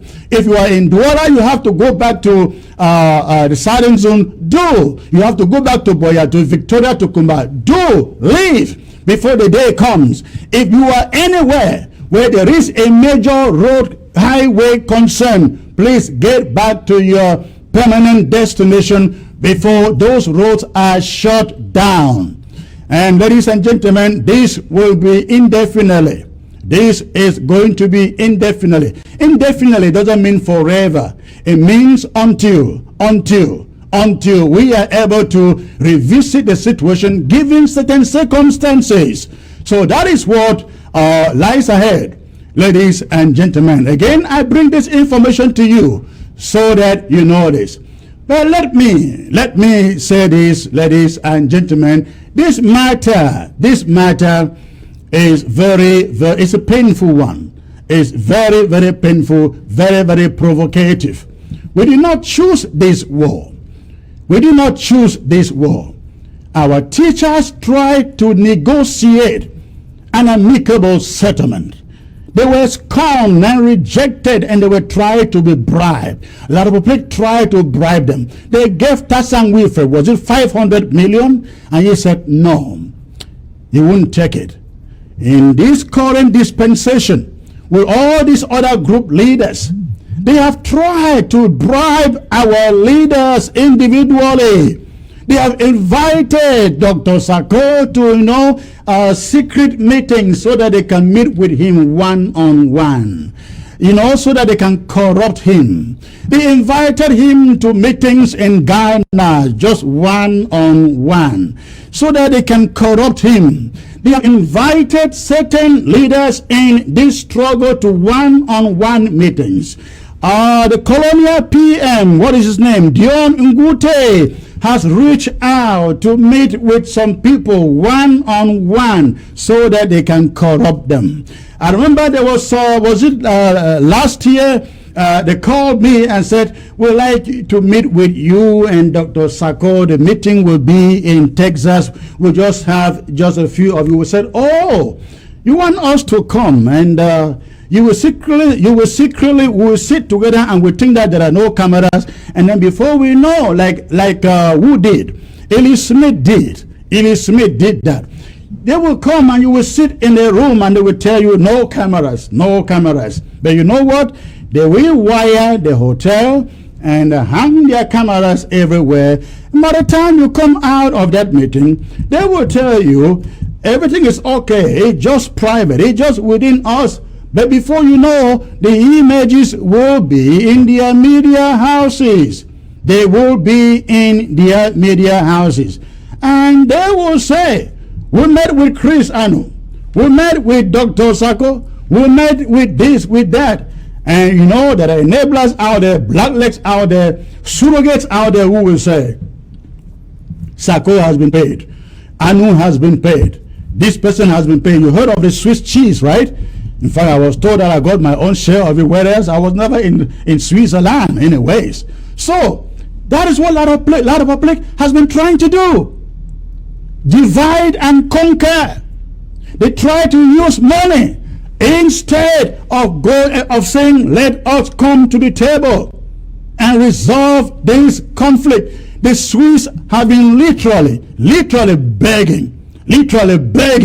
There are a lot of people who come to the table. The separatists, as they call us, they are ready to sit down and talk. Please, a lot of people come to the table. That is what the Swiss have been telling them for the past 2 years. A lot of people prefers the bayonet. They prefer the weapons. They believe we were 2 cubes of sugar. They thought in 2 weeks the 2 cubes of sugar would have been dissolved. Unfortunately, they are not being dissolved. But this is the message. This is the message I bring to every French Cameroon fighter, French Cameroon soldier in Amazonia. Stop dying for old people in Yaoundé. Stop dying for people who are near their graves. Stop dying for them. What are you fighting for? Listen to Dieudonné Essomba. Ladies and gentlemen, listen to people like Dieudonné Essomba. Again, I am speaking to French Cameroon soldiers in Ambazonia. I do not agree with the solution prescribed by Dieudonné Essomba, but he speaks a lot of sense. He doesn't see the need for this damn war. He speaks knowledge. He speaks sense to power. So, French Cameroon soldiers in Ambazonia, listen to me, please. There is no reason you should die for a war fashioned out by old people. Look at the president of their assembly, old man ready to die. The Senate, old man ready to die. The presidency, old man ready to die. Look at all their ministers. They have been there forever, ready to die. What do you want to die for? Most of you are teenagers, in your 20s, in your 19s, and so on. You still have your life.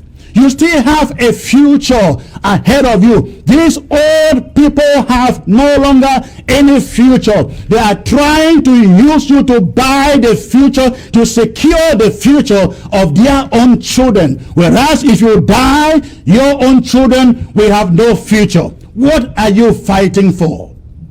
What are you fighting for? What are you fighting for? Let me assure you, you can lay down your arms, and Ambazonia will give you a free way of passage. We will let you escape either to Nigeria or to any. A lot of you are in Guinea, a lot of you are in Gabon, lots of you are in Benin Republic, lots of you are there in Nigeria, in Ghana, who have escaped. They laid down their arms because they didn't see the reason to fight this war. I am appealing to you. There is no way, and I mean no way, that you French Cameroon soldiers are going to declare victory in this war. I will say it, and I have said it before. It took Eritrea, I think 30 years or so. Southern Sudan, about 20 years. It took Somaliland, I think about 20 years too. It took time, but they got there, ladies and gentlemen. It took time, but they got there. Many people, and I mean Ambazonians, came into this war thinking that it was going to be 1 year. It was going to be 2 years, and we will be in Buea. Who fooled you that Laropoplidu Cameroon was going to give up that easily when they live on us? Who fooled you so? Laropoplidu wasn't going to give up that soon, because without us, they don't exist, ladies and gentlemen. Without Ambazonia, the southern Cameroons, Laropoplidu Cameroon doesn't exist. That is why they too will fight if they can, to their last soldier standing. But I just explained to those soldiers, you really do not have any reason at all to fight. Ladies and gentlemen, I hope you got the message. I still have a message on the ban of the Presbyterian churches in Bali. And let me go straight to it. Ladies and gentlemen, the ban of the churches in Bali. The ban of the churches in Bali by Grandpa in Bali, and the Buffaloes in Bali. This is very important, ladies and gentlemen. Last week, Grandpa of Bali, who is the general in charge of the Buffaloes, AROF, Ambazonia Restoration Fighters in Bali, came out with an edict that banned the Presbyterian Church and their pastors and moderators from functioning or setting foot in Bali. Of course, we all know the reasons they took that decision. They took that decision because of the incident. The murder, ladies and gentlemen, the murder that took place inside the Presbyterian Church in Bali. And so, Grandpa and the Buffaloes They said the Presbyterian Church will no longer function in Bali. The Presbyterian Church will no longer function in Bali, they said. And the pastors and the moderator, they are also excommunicated, which means are not really excommunicated, but they are banned from setting foot in Bali. The pictures you see on your screen are from the event of that church. The lady you see there on your screen, if you do not know yet, that is a lady who was shot to death inside the house of God while she was praying to God. Ladies and gentlemen, with her children in Sunday school, they return. The children returned from Sunday school and their mom was gone. She will never be seen again. The children will never see or say mommy again. Never, ever. The French Cameroon soldiers, they did that. They are responsible for it. And so, of course, the pastor was also a victim of that incident. He sustained injuries, I think, on the hand. But this is the problem. The church members saw what happened. I actually received phone calls from some of the church members a day, ladies and gentlemen, a day after that incident. And I questioned them. They explained to me exactly what happened. And they were frank without mincing any words that French Cameroon soldiers were responsible for the shootings in that Presbyterian church, is it in Sang or something like that, in Bali. Church members have said it plain and clear. Church members have said it plain and clear that French Cameroon soldiers carried out the shootings in the Presbyterian church in Bali. Now, this is the problem though. The pastor who was in the church, the pastor of the church members comes out after receiving his treatment, says, I don't know where the bullet comes from. I don't know who did the shootings. Ladies and gentlemen, let's assume that he was confused, being that he was one of those injured or shot. Let's assume, playing the devil advocate, let's assume that the pastor was in a coma or something like that and couldn't understand exactly what happened.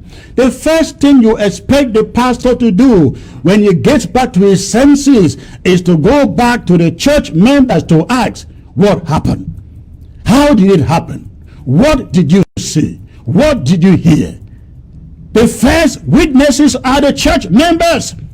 And the pastor cannot tell us that he has not spoken to the church members. Ladies and gentlemen, he cannot vow that he came out from his treatment and did not speak with his church members. The church members must have told the pastor, French Cameroon soldiers shot you. They shot my grace and killed her. But this is what had happened. The church pastor now, with the leadership, I am sure he is told by the leadership, by Reverend Funky somewhere, no, you cannot go out and say that French Cameroon soldiers, you cannot go out and say French Cameroon soldiers did the shootings. No, just say that you do not know what happened. You don't know where the bullets came from. Just tell them that only God will judge. As they say, they try to make it spiritual. Just tell the people, we don't know where the bullets came from. God will judge. God understands. Thank God I survived. By the way, let's pray for my grace and pray for the children. Ladies and gentlemen, that is hypocrisy. That is hypocrisy. That is not a pastor. That is not a pastor. I understand. Do not misunderstand me. I understand the pressure on some of these people in position in that country because of what La République du Cameroon can do. Some pastors have actually been slaughtered by French Cameroon soldiers. Excuse me, ladies and gentlemen. I understand the pressure they face. But listen, when it comes to the pastor and the congregation, If you say you are preaching the truth that saves, the truth that saves, the truth that delivers, and you cannot as much as tell the truth as concerns who killed your own church member, you are a coward. You are no longer a pastor. You have another business on that pulpit. On that pulpit, I am telling you, because ladies and gentlemen, I have been a pastor, pastoring people, over 100 of them. So do not think that I don't understand what we are talking about here. I will go to any length to defend my church members for as long as I know they stand on the side of truth. And it's very pitiful. Let's listen to the Reverend Funky, the moderator of the Presbyterian Church, ladies and gentlemen. Let's listen to what he says in his message. In his message in Douala. Again, I like all of you, listen to him. Listen to him. And God who is serving is still on his throne. Of course, you heard the incident that took place in Damfuang in Bali. And I know that all of you have the video of Grandpa, who said yesterday that all the doors of the Presbyterian Church in Cameroon should be closed. I'm so happy that he did not close the doors of all the churches in Bali. So the Catholic churches are opened, the Muslim mosques are opened, the Cameroon Baptist Convention churches are opened, and the Pentecostal churches are opened. If the gospel in the land of Bali cannot be preached by the Presbyterian Church in Cameroon, we can move out of Bali quietly and let the other churches continue to grow the Church of God and to nurture the people of Bali. And so we should not be discouraged.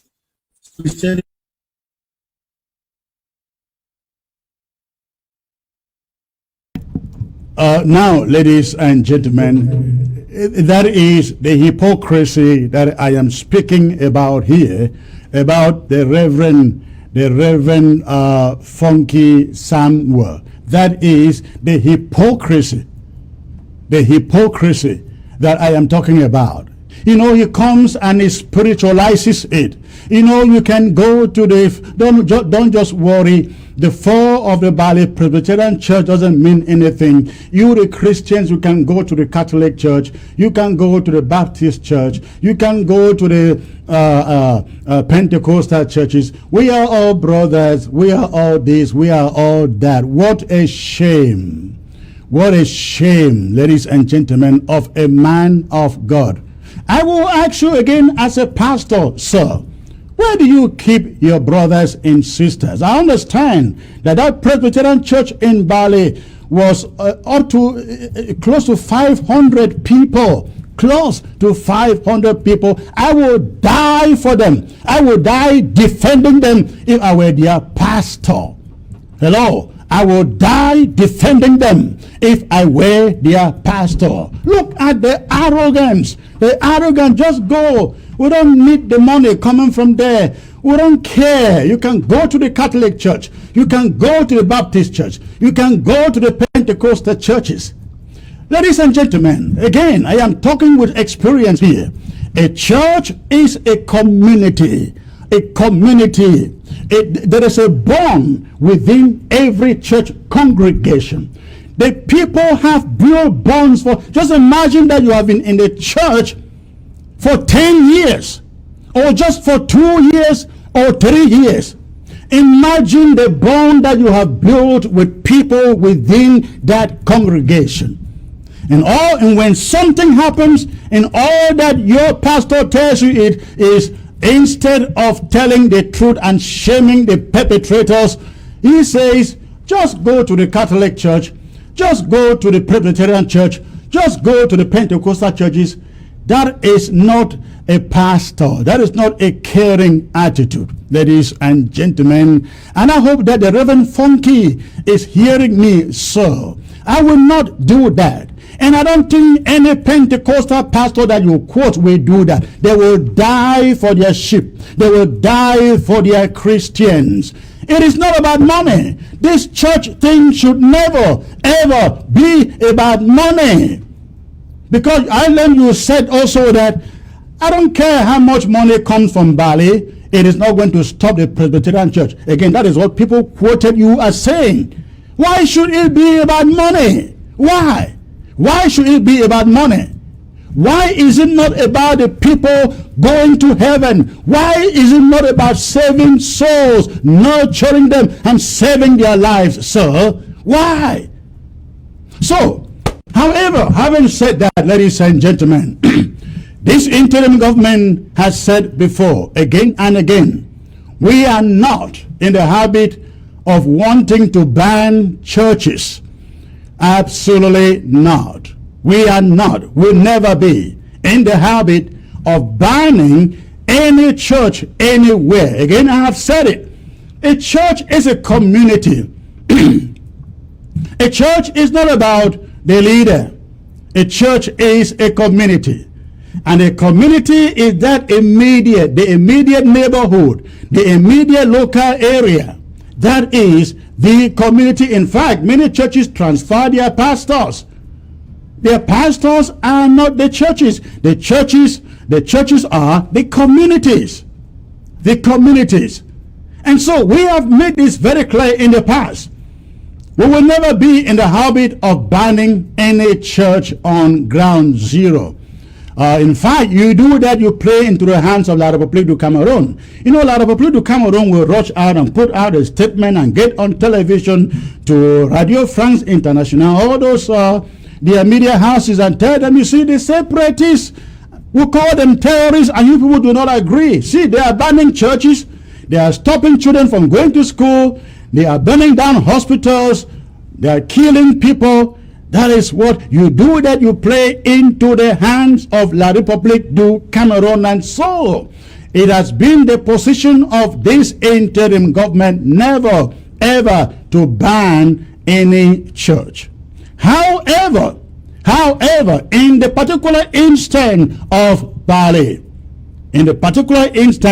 Bali, ladies and gentlemen, we stand with the position of Grandpa and the Buffaloes that the pastor of that church be banished from Bali, and Reverend Funky and Reverend Funky, the moderator of the Presbyterian Church, be banished from Bali. No dime from that church in Bali, Presbyterian Church in Bali, should go up to where Reverend Funky is the presiding moderator. No dime should go there. Now, this is what we have discussed with Bali. This is what we have discussed. Bali Presbyterian Church will go on to having their services. However, the leaders within that community, within that church, will look for their own leader, their own pastor from within them. I have seen in some churches where elders take their rounds. They make their rounds in pastoring the people and in preaching. This is what we expect to happen in Bali. This is very, very important, ladies and gentlemen. We cannot take the sin of one or two people and then inflict pain upon a congregation of 500 people. They are not the problem.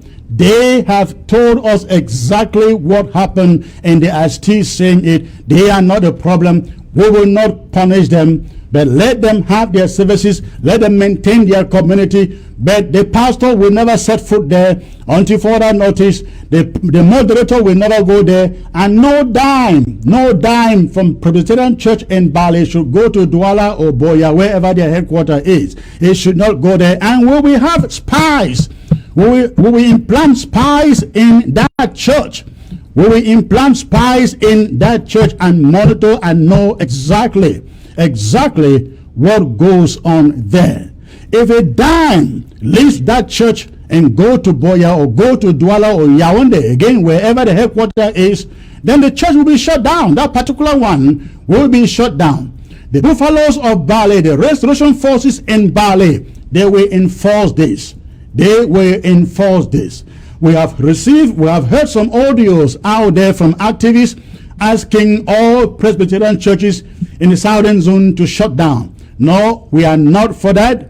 We are not shutting down any church, but we are speaking here in terms of Bali Presbyterian Church. Ladies and gentlemen, that is the position of this interim government.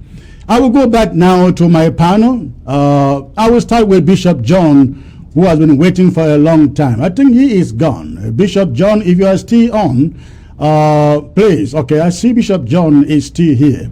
Bishop John, I'm sorry for having you sit in there for so long, waiting to get to me. But let us get back to this Boya.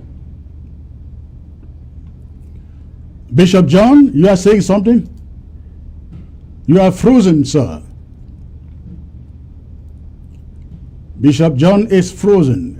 Please log back in. Log back in. Let me get to Barrister. Okay, Bishop John, can you hear me? Bishop John, can you hear me, please? Okay, Bishop John is will be reconnecting. Let me get to Barrister Mbisa. Barrister Mbisa, I have said so much within the a short while. I don't know whether you were able to accumulate anything out of what I said. But please, give us your take on these Boya firing squad sentences. I think, you see, when those things come out, we must analyze them in the context of what they are doing. I take it from where you started. Illegalities. Do we expect any justice from Cameroon? The short and simple answer is no. Trying people, civilians in the military tribunals, did not start today. They're being told that they are wrong, did not start today. All their partners, international partners, have told them that is illegal and wrong. Communication 266 that was filed in 2003 and whose ruling came out in 2009, it is called the Banjul decision, told them in no mincing words, trying civilians in military tribunals is illegal. So that is a fact. If we're expecting justice from there, we're not going to get it. Let's go back to the military tribunal. I've appeared before the military tribunal for so many times. When I was there, several times. One thing that people don't understand, which we should understand, is the military tribunal is a French court. The language of that court, French. And they tell you that it is because it is a military court, and the language for the military in Cameroon is French. So it's a French thing. We don't expect anything better than that out of it. Let us go down to the fine print of what a court judgment is. I think there are things that we can do. I don't know where you have other sources, but I think we got this story from Equinox. Equinox was broadcasting it. What caught my attention was the Equinox story, though this was being sent to a firing squad. Then other people pick it up. Right. To me, it looked like propaganda mounted by the government to tell, because they've tried this before. Barrister, I don't think it is propaganda. I have read the testimony of the defense lawyer describing what happened in that court. No, let me finish. I think you have those information. But what I'm trying to explain is this. A news network like Equinox, in a trial, be it individual or collective, there's nothing like accused number 1 without a name, accused number 2 without a name, victim A without a name. When there's a trial, this gentleman is supposed to read in public. You cannot say A without a name and say he's sentenced to death. Whatever is the case, I listened. What attracted me most is I listened to Barrister Tamfu, who is a lawyer. What did he say? It is not enough to bring people to court in Boya and say it's related to Kumba. No, you have to say what they did in Kumba. What Tamfu told us, which I listened, so I got something else, was that where they were charged for terrorism, rebel against the nation, and so on. Those are the same charges they brought against Sisiku. So they can bring 20 people there and say terrorism, and then because you are terrorists, you were involved in Kumba. No. This is, to me, because they tried that with Sisiku and his people, and they did not bend them. Now, they sentenced them to life he did not burn, at least publicly. Now they came and said, well, let us say that we have sentenced one to death, so that any other Ambazonian fighting this battle will know that he or she would also die. I say it is propaganda, and let me explain why. When you explained about executions in Nigeria, that is legal execution. Paul Biya's government, from the beginning of this struggle and even before, has executed so many of our people without following the legal procedure. You talk about Sam Sawyer, that was an execution. And hundreds of others, Mami Abi. They have been doing all this. So you don't expect them to do it differently. Now, as I was trying to say, when you have a case like this, it is not enough for you to have some information. I personally, as an individual, when I got it, I said, look, we need more information about this. I have friends in Boya who are lawyers. So I contacted one of them, go to the court. What we need is the charge. What we need is what they were absolutely charged for. We need their names, who are their lawyers. We need all this detailed information. My friend has gotten the information. He will get back to me. But again, I thought there's something we should address immediately. It doesn't cost us any money. And you and we can do that. Get to Equinox Television. They have an administration. It is not journalism to go out and put out the story and start to broadcast it without the details. That A, B, C, D was sentenced for a charge, article this, article D, article D. You don't put out that type of thing for people to sing and frighten. But then, Barrister Mbisa, it seems we are being the devil's advocate here. We actually know some people convicted. What is the word? The legal word for it? Freed from that judgment. The owner of the school is mentioned. We know her. The husband, we know. The principal, we know. The others that are not, their names are not even mentioned. Remember that. But we know all these people. The lawyer is telling the media what he witnessed in court, and the Equinox story you are talking about, they were reporting live from the court. Why do you think that is a cover? Why did they not report the names of these people? There are two different things. You got the information because you went out on your own to investigate. Equinox I can go to court. I can go to court as a reporter, sitting there and listening to a ruling, and without an immediate statement out, without knowing the names, I can say, hey, this is what happened in the court. There were 10 defendants. 2 or 3 or 4 were found guilty and charged without necessarily calling their names if I don't know them. But it doesn't change the fact that the court session took place or the sentencing took place. I think the simple thing is this. They tried them when they died or on the day, and they came out with the judgment. Whether we like it or not. Like this. That's what I'm saying. All the judgments have been passed like that. Why is it important? Is it because they said that they have sentenced them to death? Or what? I think the idea of death, which I was trying to explain, is to me pure propaganda. Because since 1984, since the attempted coup, 1984, there has been no public executions in Cameroon. So this idea of people who were executed is just intended to frighten the fighters that if you fall into the hands of these people, you will go the same way. They don't even need to announce that they're going to execute them. Maybe they're already dead, we don't even know. They have the power, they have the knife, they have the arm. Maybe they are dead, it's possible. So, coming out on big social media and the people carrying it out like that has an effect to frighten our fighters, to frighten our supporters. Not because they are doing the right thing. You know, if you remember, what was one of the charges against Sisiku and Ezekiel? Not having an identity card, a Cameroon identity card in Nigeria. You don't have a Cameroon identity card in Nigeria, and you're living in the car, cash your account and try you in Cameroon. So that is, part of it is propaganda. The most part of it is the illegality that you and us already know. There's nothing coming out of them which is illegal. It is manifestly illegal. There's no doubt about that. They have been told. And that is exactly what we seek to to bring to an end using this conflict. Let me please get to Bishop John, who has been sitting in here for quite a while. Bishop John, please, you've listened to all of this, and please bring us your take. Secretary Chris, I greet you, and I greet Barrister Timothy and all the ABC televiewers from all over the world. I'm not surprised. Now, concerning the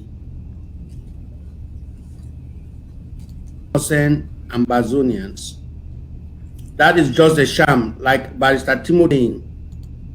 It is a way to frighten the Ambazonian or the Ambazonian Restoration Forces, of which we know that the Ambazonian Restoration Forces are brave and courageous people. They are not cowards to be frightened by statements or incidents like this. This is not the first time. But what I want to say here concerning these sentences, I want to call on Ambazonians who are not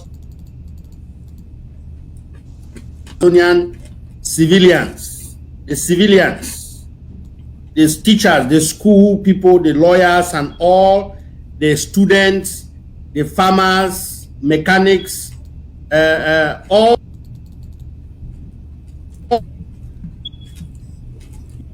You should not be coward. And freedom is free. What we are fighting for is for a better country. We are all enjoying America today because some people fought and gave their lives. We are enjoying Europe. Europe was not like this. Some people fought and gave their life.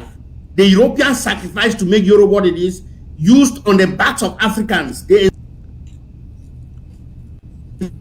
People say salvation is free. Salvation, God had to sacrifice himself, his only begotten son, Jesus Christ. That is very costly for him, for us to have salvation in this world. So let nobody come and say that freedom is free.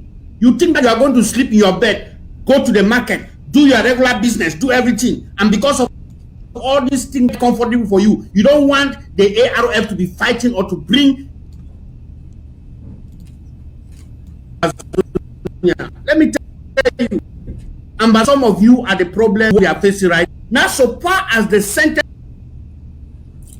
for innocent Ambazonians are concerned, I am calling on all the Ambazonian people to arise in solidarity with the Ambazonian Restoration Forces, with this government, that we will tell La République du Cameroon that their injustice is very open. Let nobody get on their houses. When the lockdown will be declared, we should stand in solidarity for the sanctity of life, for the importance of Ambazonian life. We will stand to say no to La République du Cameroon, to say no to their injustice, to say no to this wicked, demonic government that is imposing their way on us. Now listen, we or the interim government has made a decision, and nobody is going to be able to change that decision. We are pleading with you to follow suit, because anybody who gets out, I want to let those La République people know, those senior divisional officers, those La République people who are staying in Ambazonia, we have the capability now to take you out from a distance. Yeah. We have the capability to take you out from a distance. So nobody think that you are going to violate anything that shall come. If you choose not to stand with us, remain in your house. Because if we see you outside during that time, we'll mistake you for an enemy. So I am just saying this is a caution that Secretary Chris has given concerning this matter.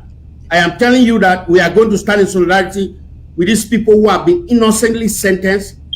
And Secretary Chris, I'm telling you, you said that whether they are dead or not, if these people die, it is going to be worse in Ambazonia for anything. If they die, if they venture die, in fact, we will demand evidence of life that these people are alive, or else they have not seen anything yet in Ambazonia. I understand. Like you said, our own Nigeria has Bishop John, hold on there a little bit. I understand the defense lawyers are given, I think, 10 days to file an appeal. they are still contemplating whether to do so. I don't see any need for it because they're not going to get anything different from the result they already have. So I think after 10 days, we will know exactly what action to begin to take. Because if they take an appeal, we assume that the guy is still alive. But if there is no appeal and we're not getting any further information, we have the right to assume that they may not even be alive. Go on, please.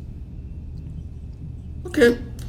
That is said, but I'm really talking to appeal to the Ambazonians that it is time that Ambazonians cease from being cowards. I'm just appealing. You know, Secretary, why people are dying, while I'm probably killing people, there are other people who are opposing or just because they want to do their business. I see people building houses. You are talking about lawyers, Secretary Chris. You were just talking about the court. Do you know what the lawyers are doing now? They are the one helping to do land document, land titles, all this deed of conveyance for land. That's what they are doing now. They are helping to facilitate the illegal sales of our land to the public citizens. Yeah. You know, that's what these lawyers are doing. And that's why they have gone to court for. Who have you seen them defending?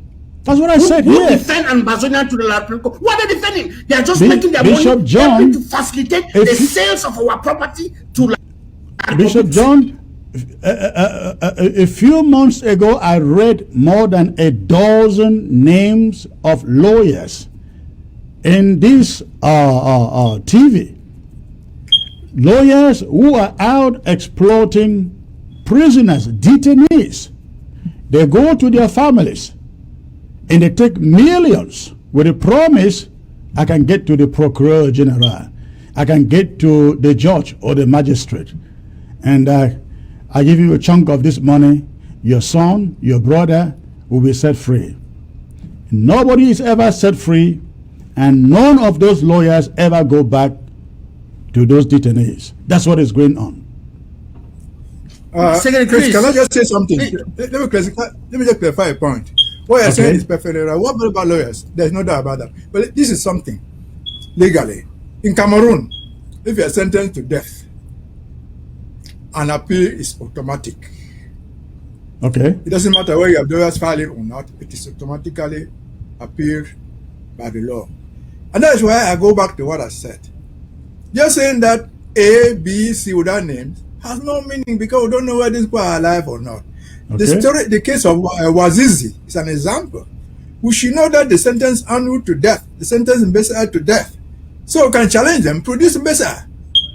Otherwise, 6 months, 1 year after, we don't even know the people are sentenced to death anyway. I think I get your point there, and it makes a lot of sense because 2 months down the road, they can bring anybody and say this is the Bible sentence. He is still alive. That's what I was talking about. Yeah, that makes a lot of sense. Publicly, without saying that it was Anu, it was Bishop, it was Mesa, 1, 2, 3, 4. Now they just put no name there. Then down the road we say, but you know they took your brother, you don't even know where he is, you don't see him. He's completely disappeared. No, he died. He died of some natural cause. I think what we have to do is get the defense lawyer to give us the names. He knows them. That's why I said. That's why I asked my own personal friend to go to the court records, give us the names of the individuals, the charges for which they were charged, the lawyers who defended them. He would send it to me as a private friend. He would, but we need that information. Yes, right. Bishop John, come again.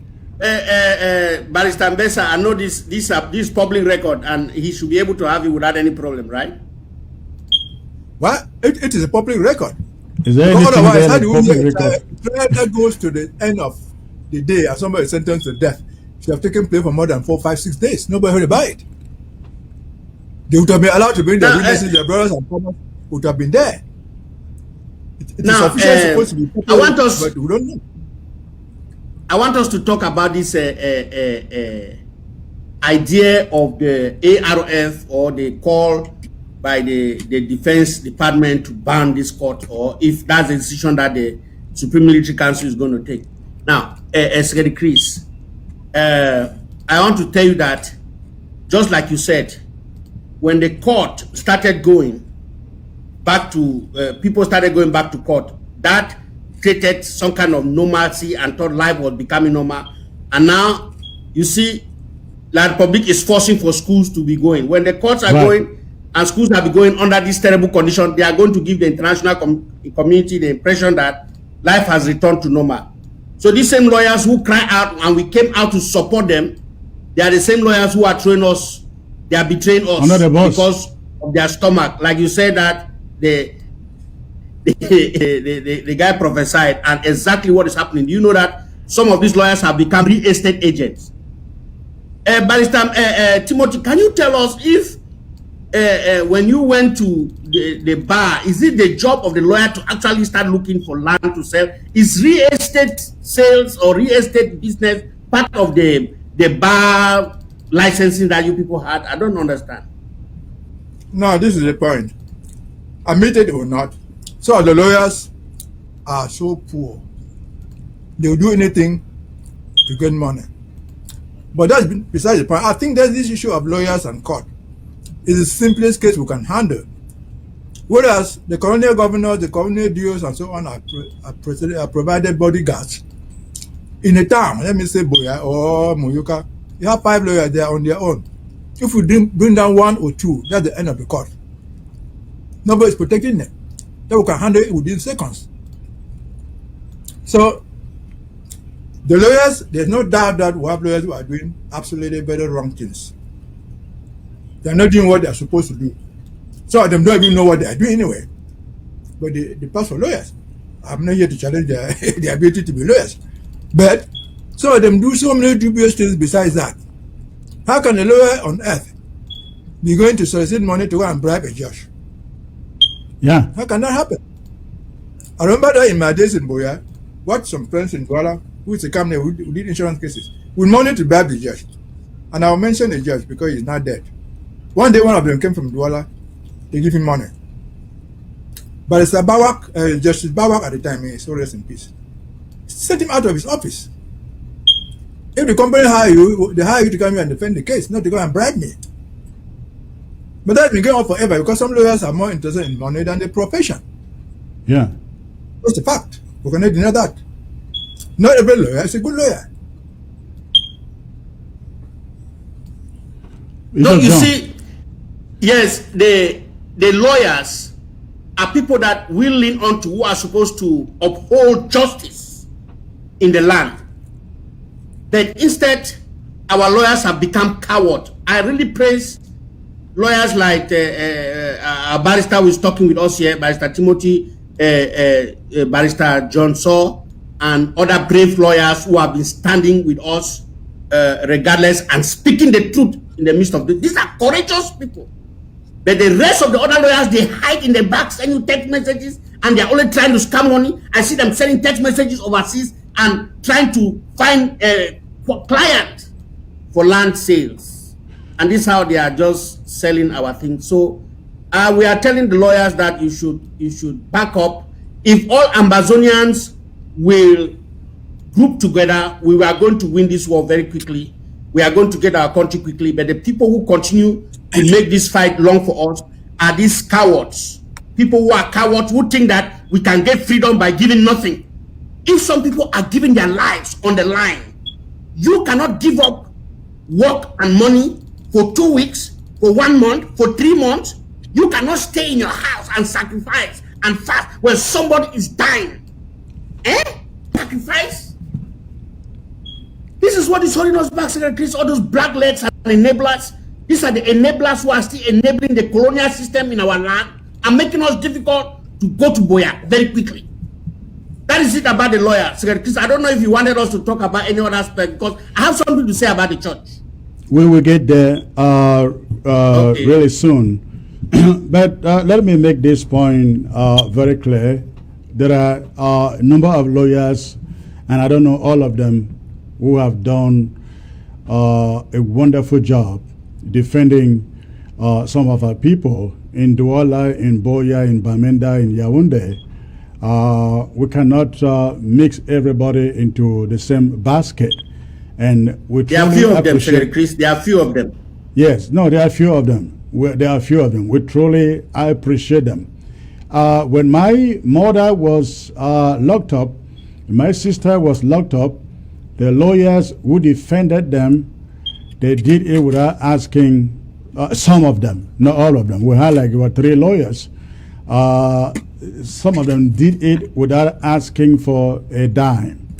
But I remember, I think some 2 of them or so, they were so money conscious. In fact, when the case started, they told us, Secretary Chris, listen, you know, this is our struggle. We're not going to charge you anything. We just let you to pay our transport to the court to and fro. And the first money I sent to them, I think was 500,000 or so, or I think it was 500,000 or $500.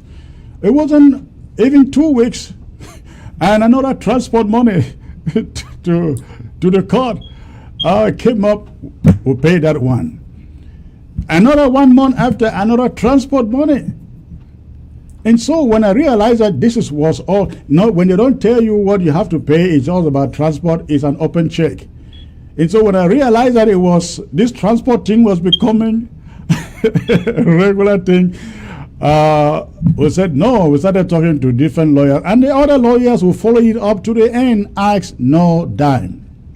I don't want to name them, but again, there are a few lawyers out there who are really doing their best, and we appreciate it.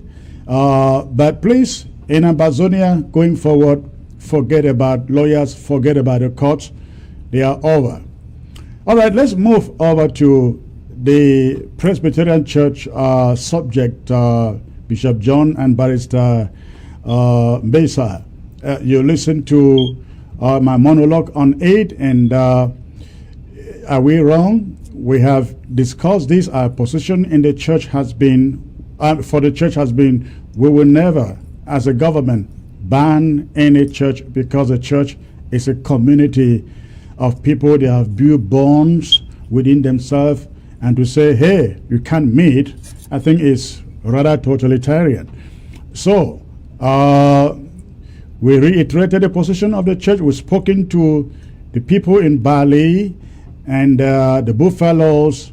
I think they are very much okay with this position, but the pastor and the moderator, they remain under our indictment. Bishop John. Yes, Secretary Chris, I will differ slightly. I'm a Christian, and I can say that I'm a servant, a Christian servant. To just say that we cannot ban churches is kind of is not appropriate, because if the church people becomes enabler of a wicked regime, then what good is that church? A church is supposed to be that body that is supposed to uphold righteousness, is supposed to uphold justice, is supposed to fight for injustice, is supposed to fight for social justice. But if a church has become a church that is going to defile the rights of people for their independence, what use is that church? What use is the church, Secretary Chris? Let me tell you, to me, we have to give this Presbyterian community in Ambazonia to fire the moderator. To fire the moderator. If they don't fire the moderator, we ban their church. Because the people are the members of the church. They form the church. It's not the moderator who owns the church. For that, I agree.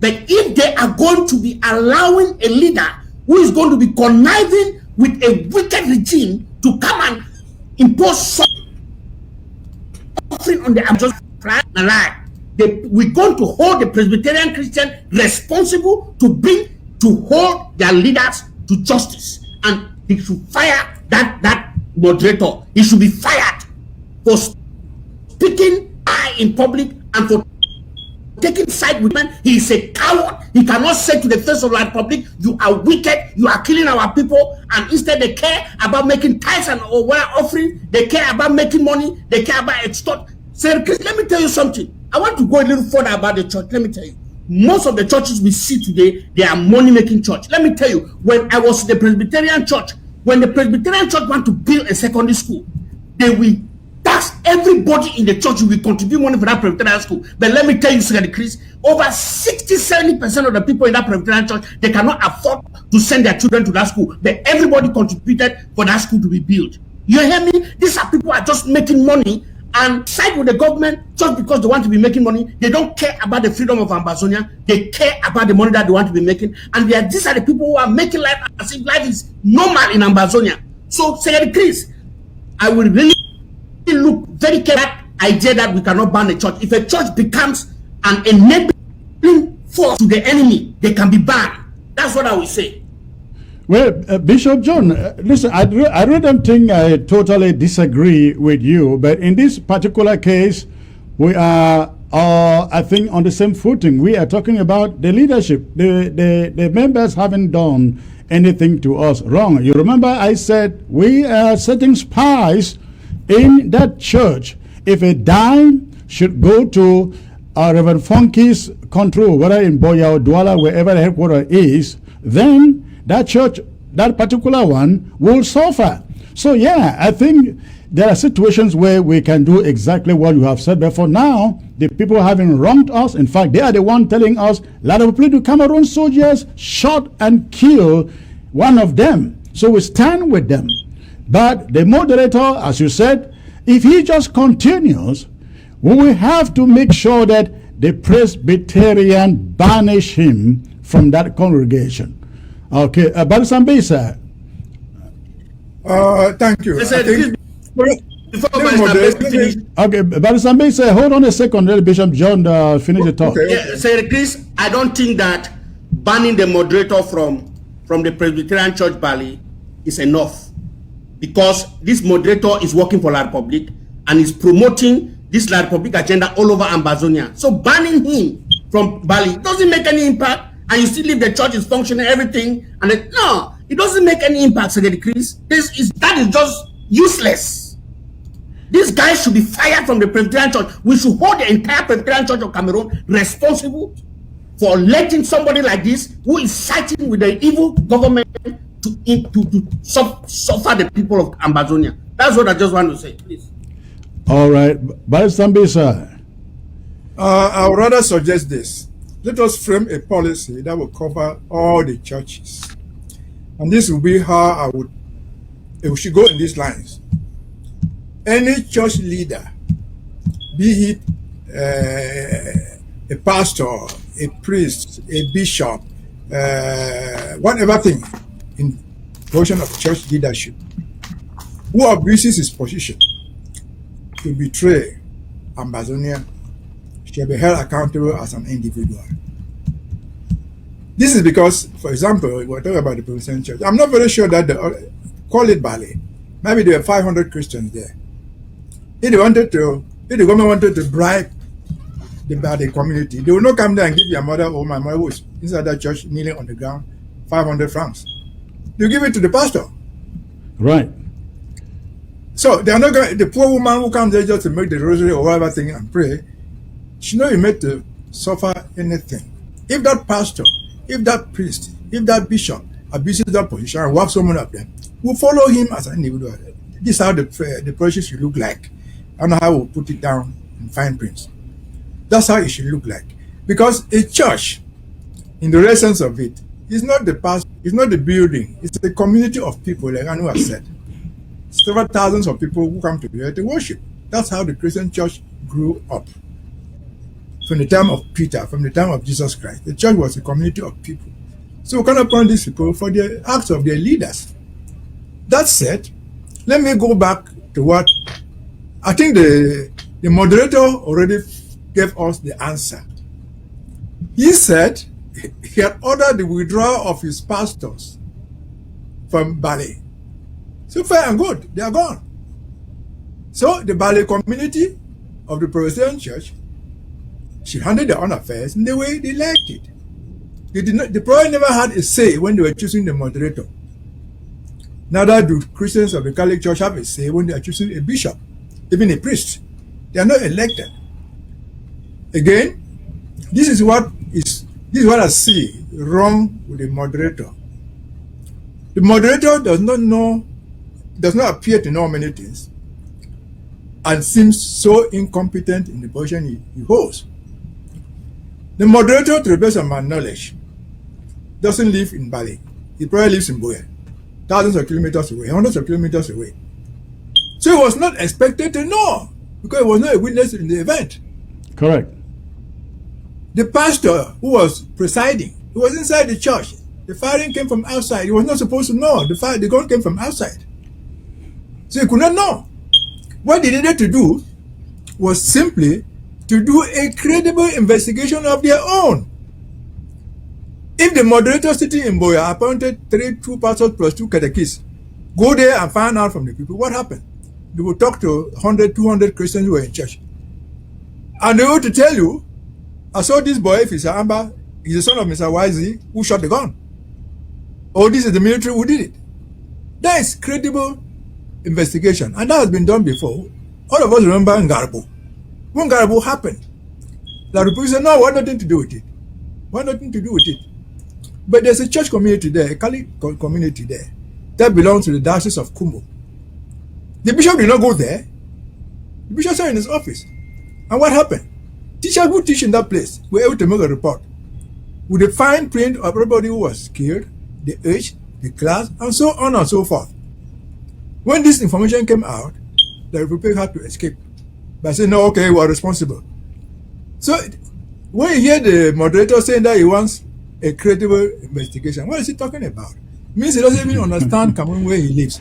That's a question I asked. You have your Christians who were seated in that church that Sunday, witnessed everything that happened, and you say you want somebody to come from, maybe you want Amnesty to leave London, go to Bali and investigate what happened in his church. Now, Chris, what I'm trying to explain is that he doesn't know where he is, because even if the credible oration is appointed by the Pope, who is the highest church authority, or whoever in the Vatican or wherever, he's not going to come to Cameroon until the Cameroon government gave me a visa. You come to Cameroon on their terms. Right. And you will not just go and talk to everybody. The Cameroon government can cause those witnesses to disappear. So when he says he wants credible fact-finding, he's at the least being so dishonest. Then he said something again, which makes me think that this man knows nothing. He said, we're complaining, you and me, everybody is complaining about what happened. But nobody tells you what happened before that happened. Right. It's what he said. What is he talking about? That the Amba boys, what happened before that happened? Well, each one knows that the Cameroon come to attack us before they kill, before they shot the pastor. So we knew what happened before it happened. So what does the moderator know sitting in Buea, which I think is there, more than somebody living in Bali, who was in that church, who saw the events happening? Again, the pastor, the pastor and the moderator don't seem to know where they are. They call it Presbyterian Church. The Presbyterian Church was originally called the Basel Mission Church. The Basel is the town in, I think, Switzerland somewhere. The missionaries came to us. They came to Bali, but they did not go to Basel. The Roman Catholic priest came from Rome to Cameroon, to Libya, to everywhere. We did not go to Rome to meet them there. So, if he doesn't know that the church leadership has to go down to the people, rather than that the people have to come off to them, they don't know what they're talking about. Because that's not how a church functions. You said it rightly. Leader, especially a religious leader, who cannot stand strong for his followers like Christ did, is not a leader. I've asked this question before, and that is not the first time. There are so many leaders in church, like the lawyers were talking about, who have failed us. For example, the church in South Africa, or the Christian church Episcopal, is larger than the one we have in Cameroon.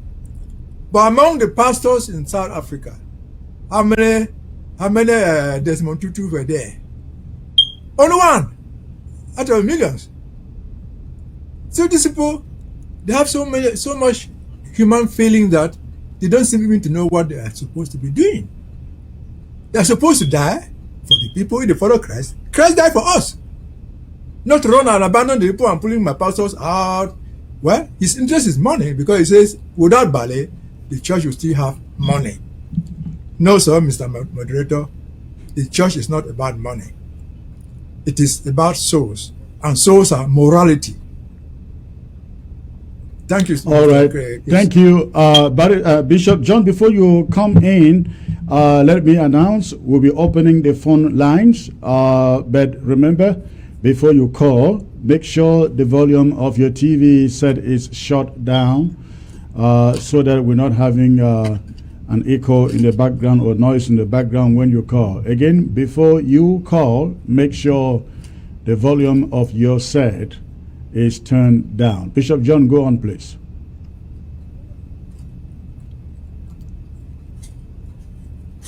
You are muted. Bishop John, your microphone is, you are muted. You are muted on your side. Oh, sorry. Okay. I want to say that Mr. Timothy said that the moderator might not seem to know what he say, or no, the church is about soul. This man knows exactly what he's saying. He knows that it's all about the money. It's not about the soul.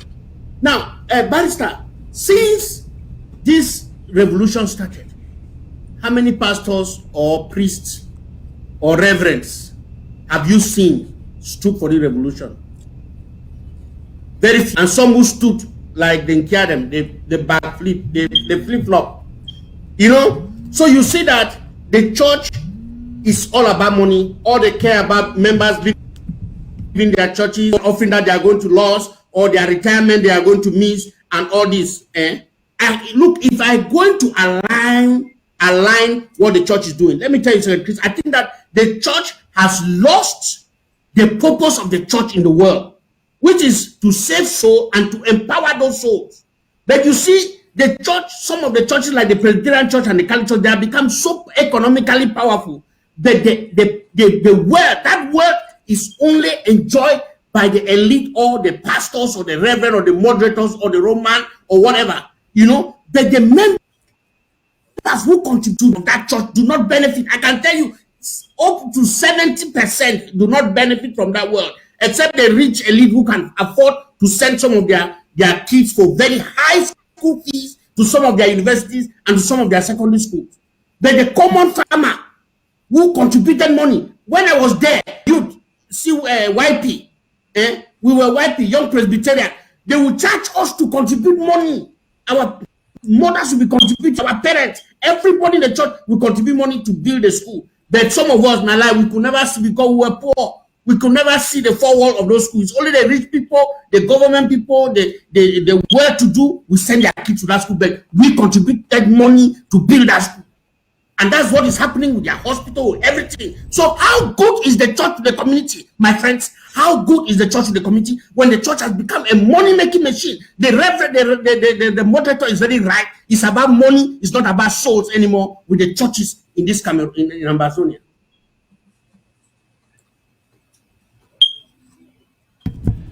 Thank you for being so passionate about this, Bishop John. Let's get to the first caller here, calling from Ground Zero. Hello, sir. Yes, sir. I am calling from Douala, sir. Okay, thanks for calling, sir. What is your contribution? My contribution is that man of God, the moderator from the Presbyterian Church, God did not call him; he called himself. So those are the Bible said, by their fruit you shall know them, and he is the only person that can promote injustice and is a disgrace in the church of God. And that type of person. Are you a Presbyterian? No, I am not in any of the church. I'm not a Presbyterian. Okay. Yes. So. And what? Tell me. Let me ask this: what are you hearing from Presbyterians? So that is the gunshots. I am in Douala, and the news I got from the newspapers is that gunshots just entered into the church like that and put down that woman that died and wounded that pastor. So it is the work of the moderator now to find out adequate investigation, not to sit and connive and promote injustice, because that man, he called himself. God did not call him. Thank you, sir. Thank you for the call. Thank you. Remain safe. Yes, sir.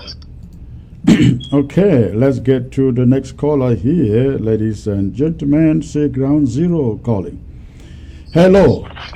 Good evening, sir.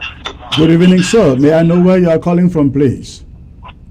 Yes, I'm calling directly from Ground Zero, and I'm now in Yaoundé. Okay, what is your contribution, sir? Yeah, I want to first of all salute your indulgence with regards to the program. While watching live on TV, I am very, very bitter because not all of us can become leaders at the same time. But we are leaders, but we are on the Ground Zero. Sir, I want to talk on the particular point you mentioned about the decision of the interim government in shutting down schools and all what is happening in our fatherland. Yeah, we have written time and again to you people there that beaches, school, and everything should be shut down because it gives way to the enablers and to the enemies to infiltrate the land. We cannot be fighting something that will refuse enemy for entry, but we are paving, in one way, we are paving a course for them to narrowly enter our own territory and begin to mastermind their evil acts in their various institutions. Those sentences that they say they have mentioned there, the act of Kuma massacre were perpetrated here, and the day that decision was taken, we saw it was here. And then it happened in our land, and the people never stood up to speak the truth. So, sir, shut down every school, shut down everything that concerns the people here. Then their government not just real in our land. Then we should multiply the strategy of the institutional forces because we are on the ground working, because all of us cannot go overseas. We give you information for you to take a firm decision against us. Leaders be united so that we will short-lived to the war. Break all those breaches that have bombed the Mungo and everything. Boya is acting, but not acting fervently with regards to ghost town and everything, because some moment ghost towns are gone, but some part are functional. How can that be a capital of the Federal Republic? So therefore, with this, it is really a provocation to us. Some of us are having high bloods because of the action that is not going well on the field.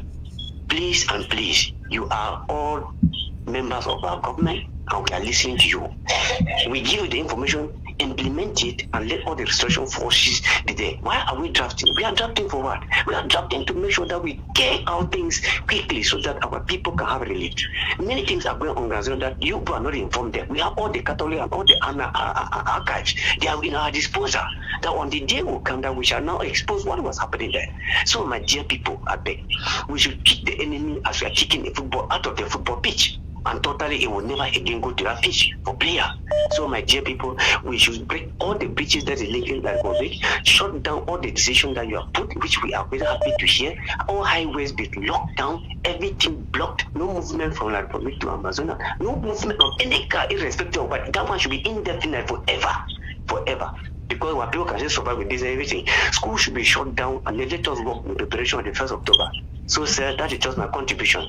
But now with the so-called pastors, as you said, the so-called pastors, I am a Presbyterian.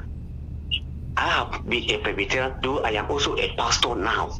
But I want to let know, we read the Bible every day. That is not a pastor. That name, pastor, means godly name. That is a spiritualist. That one should be somebody who has masterminded his powers from some deity or somewhere, and then there is working for his spirit. Because in Presbyterian, there are so many contributions they do. They say church contribution, tithes and offering. That is their main purpose. They are not teaching the people the kingdom of God. Jesus Christ came and was telling us the kingdom of God is within us. They were not talking about tithes and offering. Anything tithe and offering is just to facilitate God's work on earth so that it can move. There's no tithe and offering in heaven. So salvation is personal in the body. The so-called moderator or you call that demon one. So my dear people, salute their effort and make sure that the decision should be firm. We want a quick decision, not that waiting for the court to be taking trial, that they have to appeal. Nothing like that. Please be firm, be radical, please. We are more radical on the feet. Radical. We need radicalism and be united, please. I'm very tensed here now. Thank you. We hear you, and you can trust that in the coming days you will hear from us. God bless. All right, let's get the lines are jammed, packed. Let's see who is here next. Hello. Hello. Hello. Yeah, good evening. Good evening. Chris. Good evening, sir. May I know where you're calling from, please? Yeah, calling from Norway. Okay, and what is the contribution? Yes, send my greeting to Bishop John and the barrister. Bishop. For you people, that the great job that you people are doing. Thank you. Just want to contribute for the last caller that he was trying to say, and everybody is on pains. All this, I think we have already gone through Ghost Town. As is they are talking about shutdown, it's good that everything in Ambazonia, all the bridges, we should put them down. All those bridges, Lekumba, every bridges in Ambazonia should be down. Because when they are leaving these things, schools is going down, the Republic are playing and they are killing our people. People should not be playing politics. They should put all those bridges, Fiango, Kumba, cut all those bridges. We can use our food. What is going on in Bali, that is good. They should take it from every part of Ambazonia. Because when they are using those ammo cars, they cannot go through. People can take a motorbike, cross the bridges that they have cut, take motor and go to the other way. This is normal. They should cut all those bridges down. You don't see no need of keeping those bridges because they will use those bridges, take the ammo car to go and kill our guys.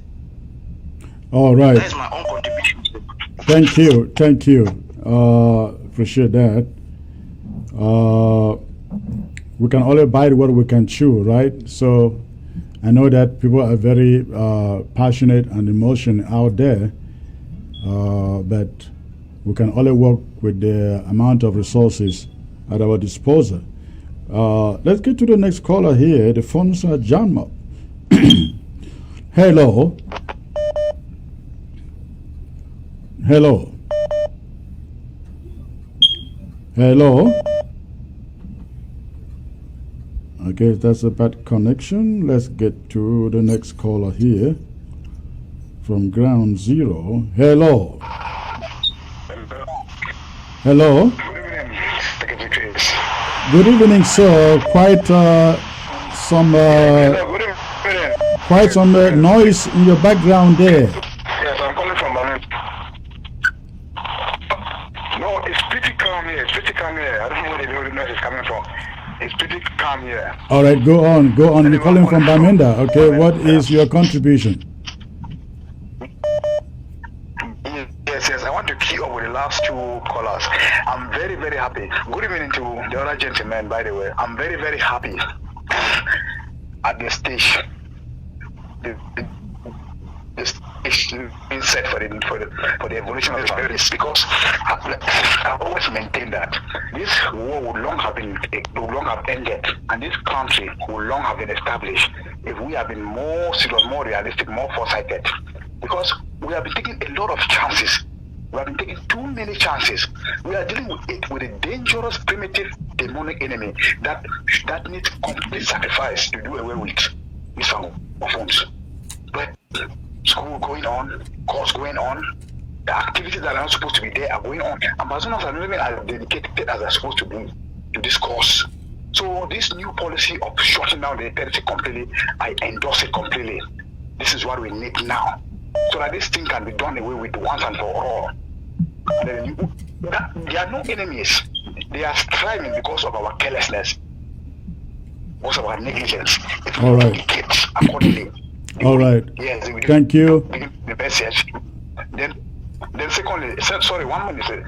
Okay. Secondly, about Reverend Sunday, I'm very sorry to call him the Reverend. I cannot call him the Reverend. That is a mafia chief, a mafia boss. And I support what the bishop was saying.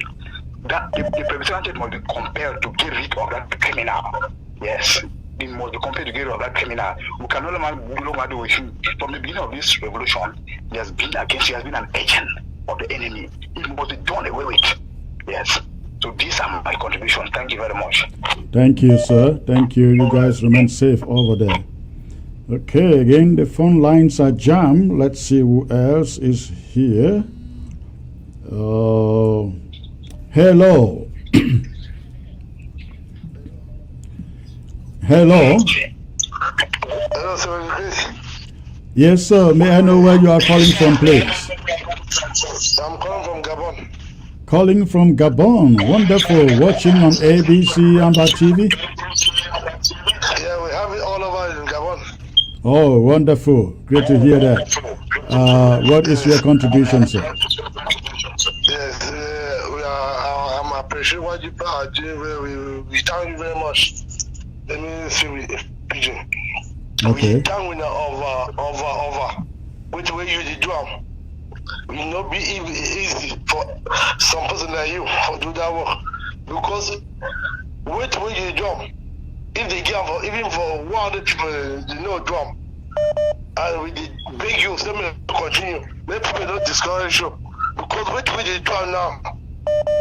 Which way they drum? They need at least 100 people for do which way they drum. And we beg you, send me you help we fight at them. Anything we concern the Republic, let it shut down. We think that shut down will help we for all that thing we play the thing in worker. Because if we don't make shut down, something now will worker. If we let all that place them, all that road them, as just from the beginning, so someone will shut down, someone will lock up. All things will work out. But if we open down, the liver, the open and the liver, we shut all things, even that school then, because we never really agree some with people that go for school. When they be for security. If time when people come, now we suffer. French people they know they suffer. And if we lock all that place, lock all companies there, even that court the way you talk something they will lock us, so we'll lock them. They will start to change it. Each time when we start we'll make lockdown. When they start to change it, change it because we people they know our key them. We fight that they get opportunity for penetrate we enemy them. At the beginning, I say maybe we'll try to talk for we fight at them. For all that thing way it did of our gathering. Say maybe we lock them. And if we lock them so we people they give more safe than wait when we did open outside. We tell as we talk from the beginning, say make them be ready for lockdown. If we make that lockdown with the other place with the police we on people there, when we leave road, they can't enter the police we on people more. Then we people they die. Now we just suffer. All right. They cry. So people cry something, they know lost something.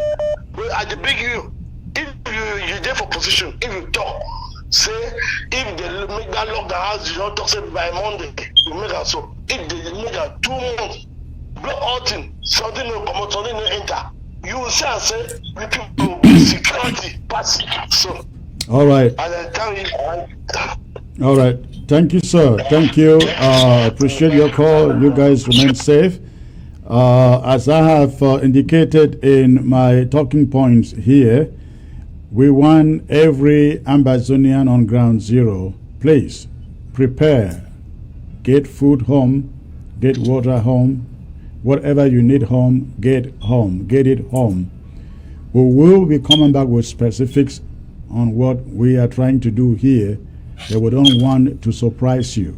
Please, between now and Monday or Wednesday, get back your children from any boarding house. If you're a university student, get back home. Wherever you are, please get back home. All right, let me get to the next caller here. Hello. Hello. Hello, Septo, please. Hello, good evening, sir. May I know where you're calling from, please? I'm calling from Ground Zero, Victoria. Okay, thanks for calling, sir. What is the contribution? Yes, my contribution is I want us to understand, know that if 1 million Ambazonians are watching ABC, 4 million La Republic are watching the same ABC, and we cannot come on air to discuss our strategy of our struggle on the TV.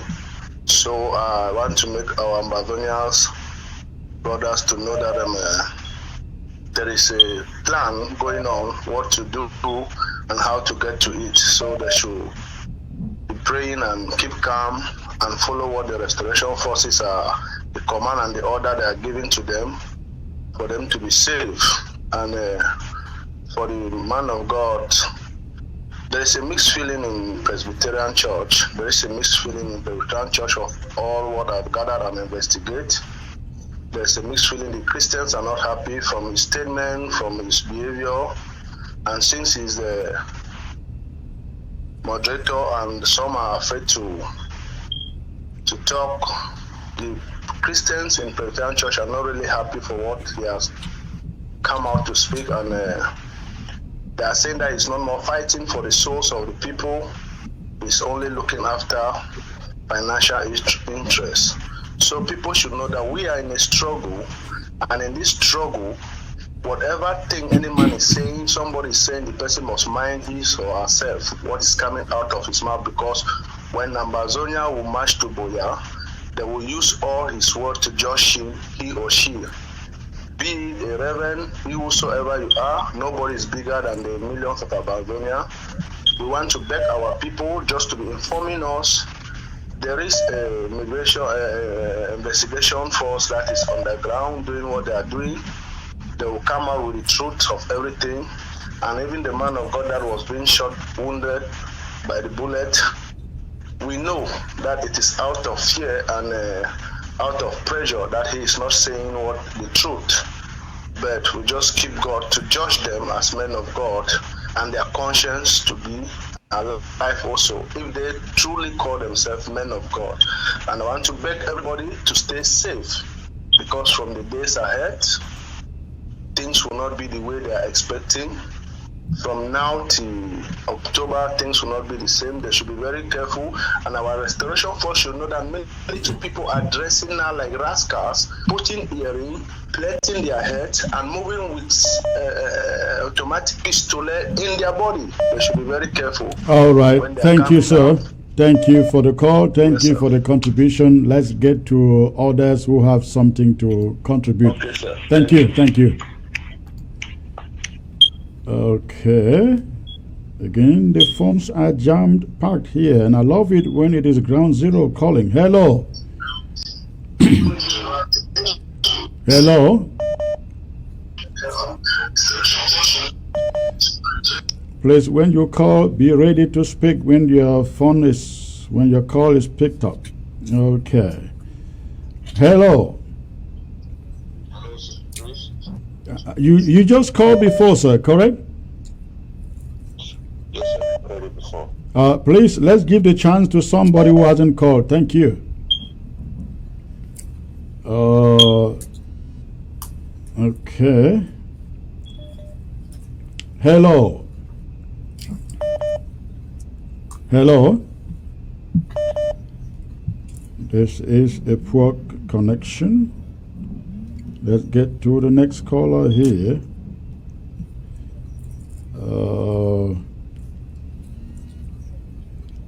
Okay.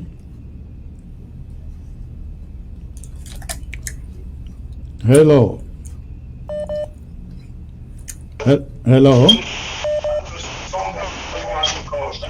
Hello. Hello, Chris. Good evening. Good evening, sir. Where are you calling from, sir? Hello? Yes, I can hear you. Where are you calling from? I'm calling from Ground Zero. Which county? Yes. Ground Zero. Which county? Which county? Hello? Yes, I'm hearing you. Which county are you calling from? Yes, please. Mizam County. Okay, thank you. Good to know. I'm calling from Mizam County. All right, thank you. What is the contribution? Okay. Yes, I just want to say.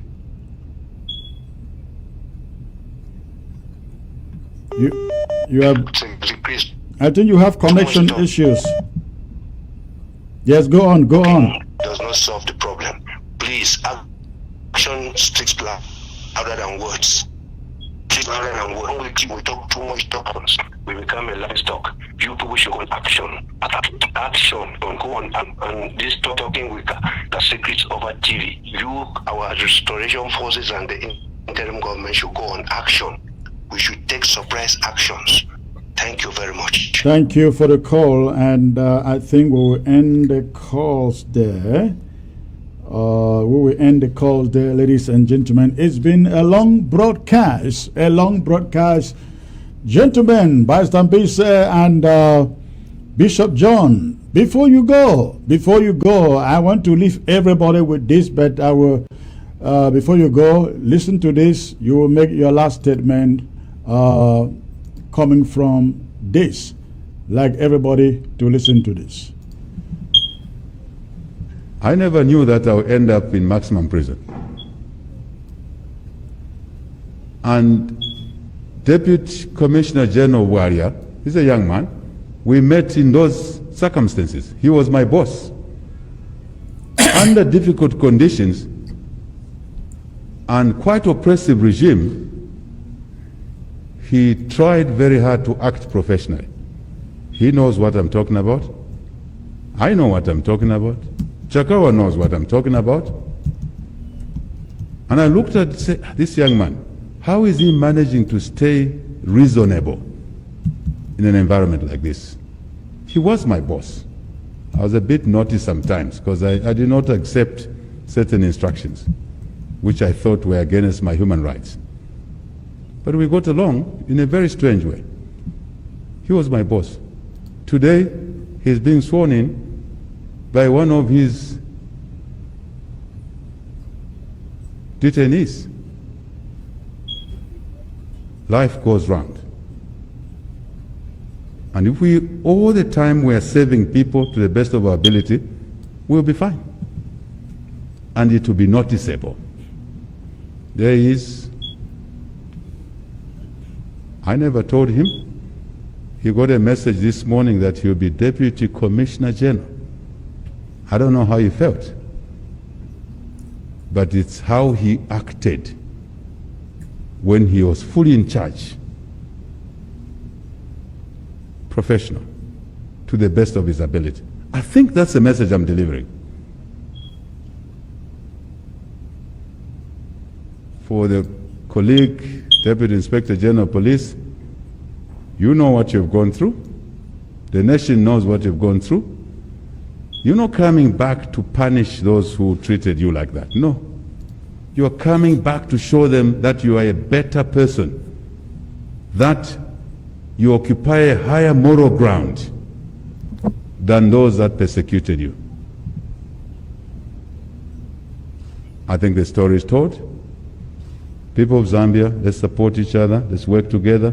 Journalists have a role to play. They must be protected when they come to State House by you, Deputy Inspector General of Police. Today they are journalists, tomorrow they'll be presidents, one of them. One of them, may.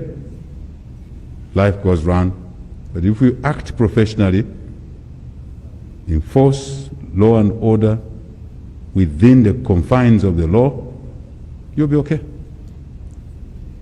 I said to your colleagues last time, we cannot use tear gases on our people willy-nilly.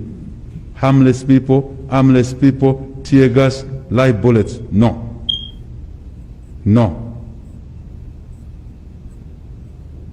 But I'm not saying you should not maintain law and order. I am not saying criminals must not be brought to book. They should and they will, but do it professionally. Soon we'll be talking about law oversight institutions, Anti-Corruption Commission, Drug Enforcement Commission, Financial Intelligence Center. They too have to do their job. Someone misunderstood the message I've given to mean that I have done a deal with those who took people's money. It's a deliberate distortion. Citizens' money must come back to the owners, the citizens. Full stop.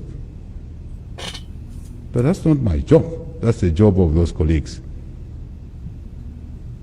I think, Vice President, I deliberately reinforce this message so that we can provide leadership to bring life back to normal in our country. Don't steal from the people. Even the new colleagues, In a few days, we'll be announcing ministers. And you'll be very happy. You'll be very happy. You will agree with me it was worth waiting. Looking at different things.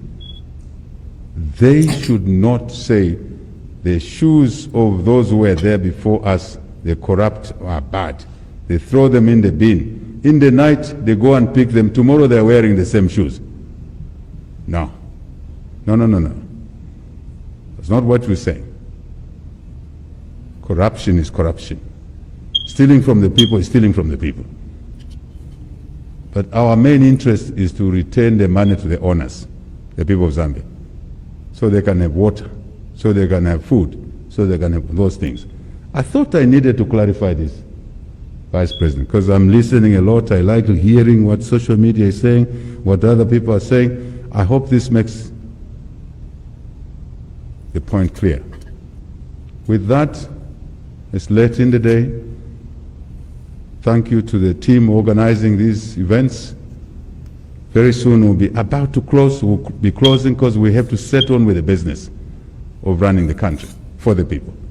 So we'll finish this phase by and large, largely. And the next time we meet in a different environment with the journalists, Secretary of the Cabinet will like questions.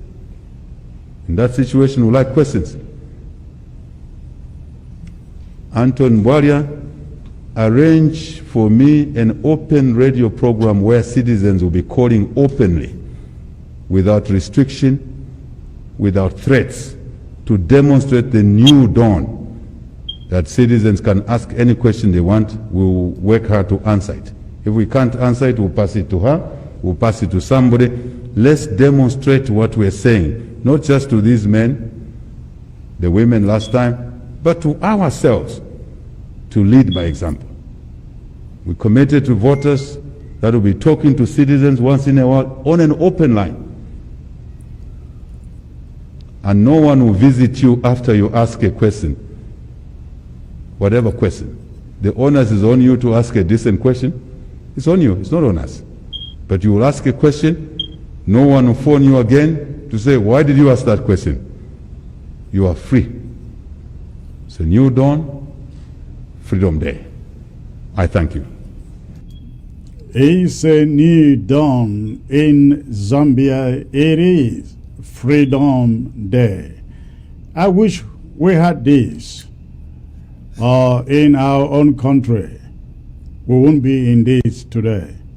And I just wish Africa had men, Republicans, as this new young president coming from jail to become president of Zambia.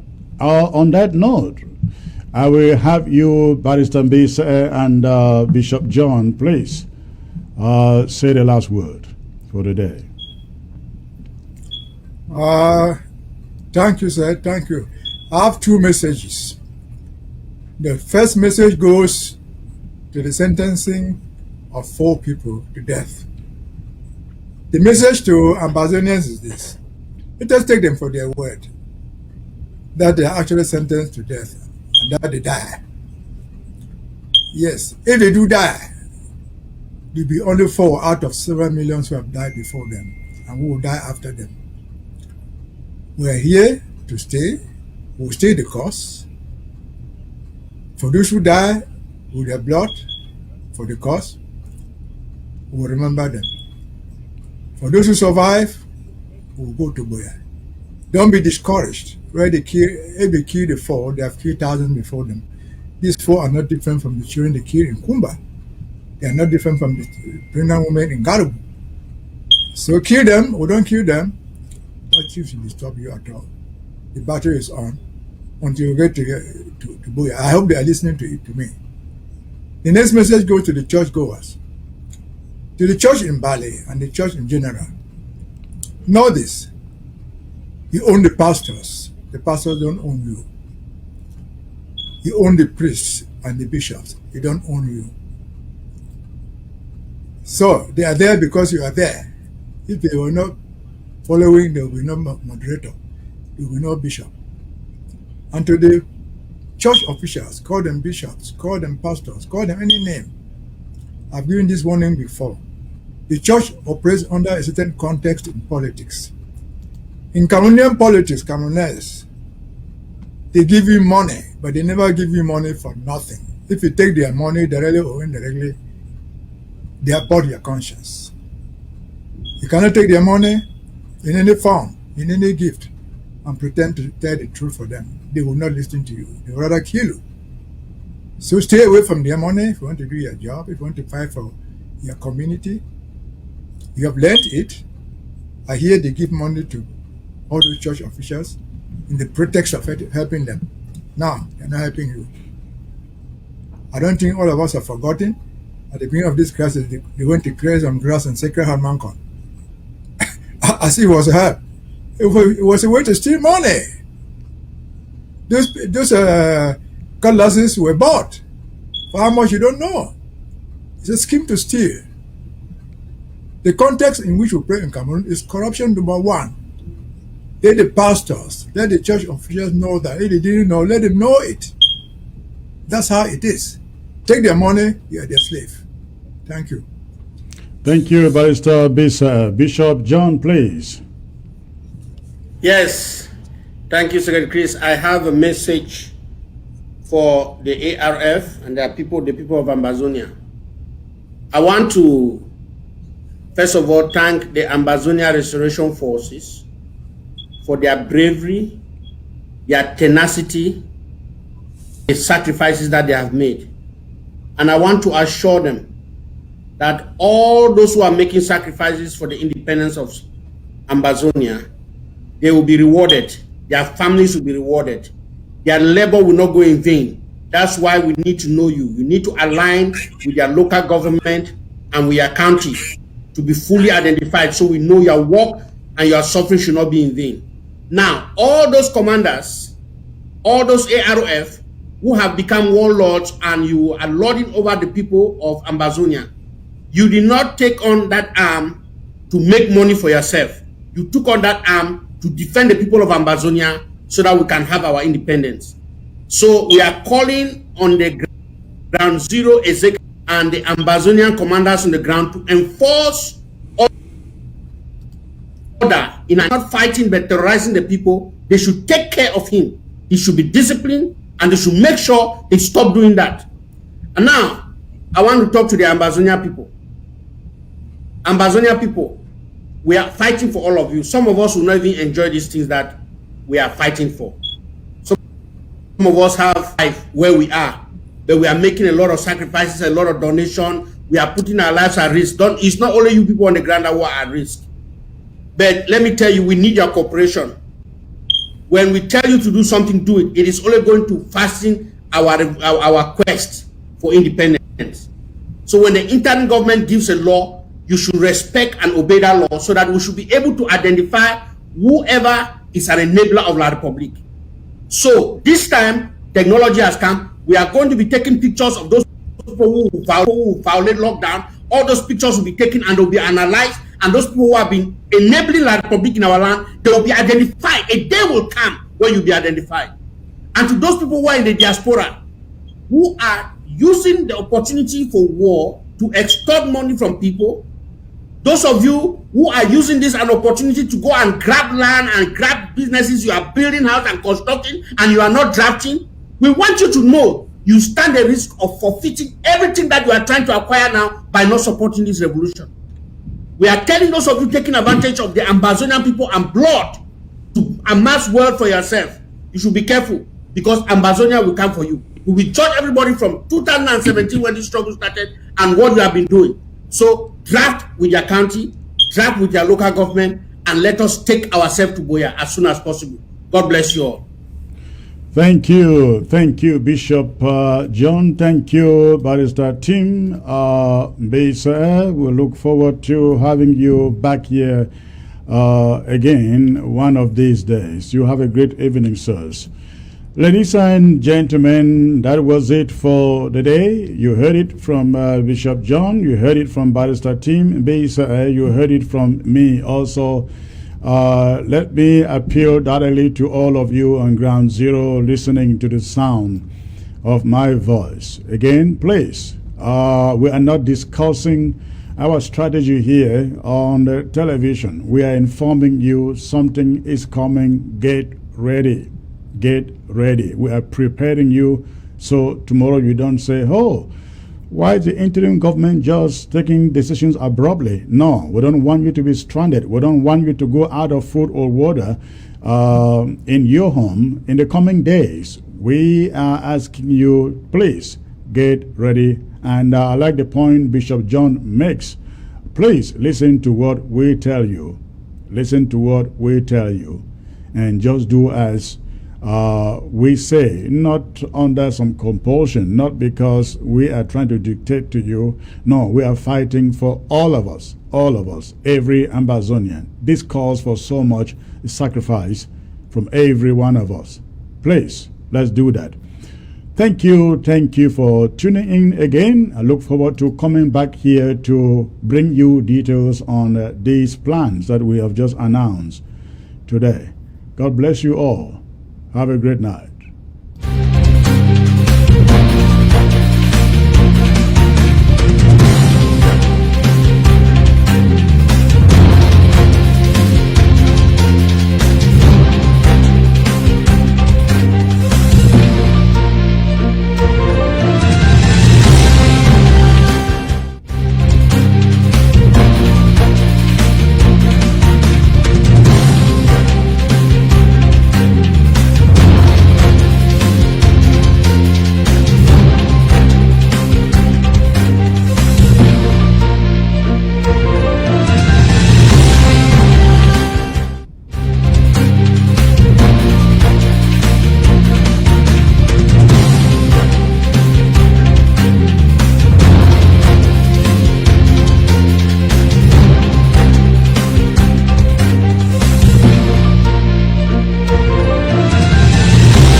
una be people wey una dey chop the fire, chop the fire.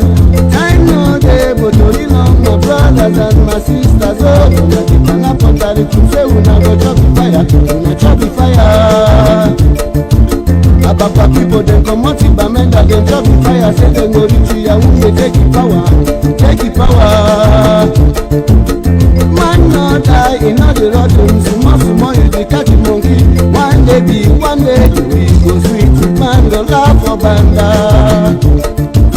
Ababa na nayo, we go win again. Man no fear, man no lie, time don reach, man no run, jangi money na for table. Ababa na nayo. Dr. Lesiga, the best of the best. I really people for Bamenda, Papa. I just salute you una again. I just salute you una for sika say una the people wey una dey chop the fire, no chop the soya. Time no reach, election come, man no vote, he no the win, so vote, he no the win, man no win, he no the mind, soya don't come, people don't chop, soya don't sweet, supper don't finish. Now what for you?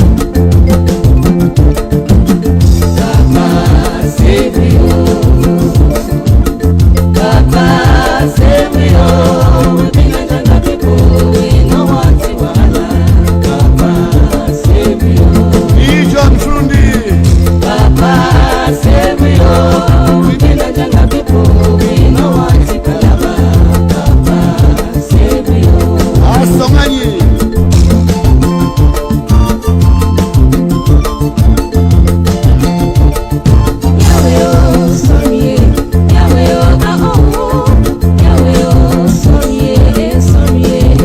James Bojon, USA, Sylvester Kwende. Yahweh, oh, sorry, Yahweh, oh, Maros, Yahweh, oh, sorry.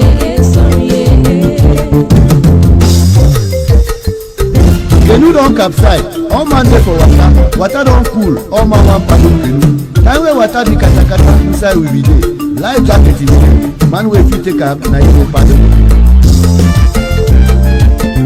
Siga Asanga, Luke Senze, Iwasiri, Yo Wakai, Ben Muga, Andrew Akonte, Martin Yebe, Yo-Yo, Tabali Bernard, Treko Samuel, Yamage, Mandam, Awudubaya, Joak Polinos, Chop Samuel, Nico Kubi and the rest.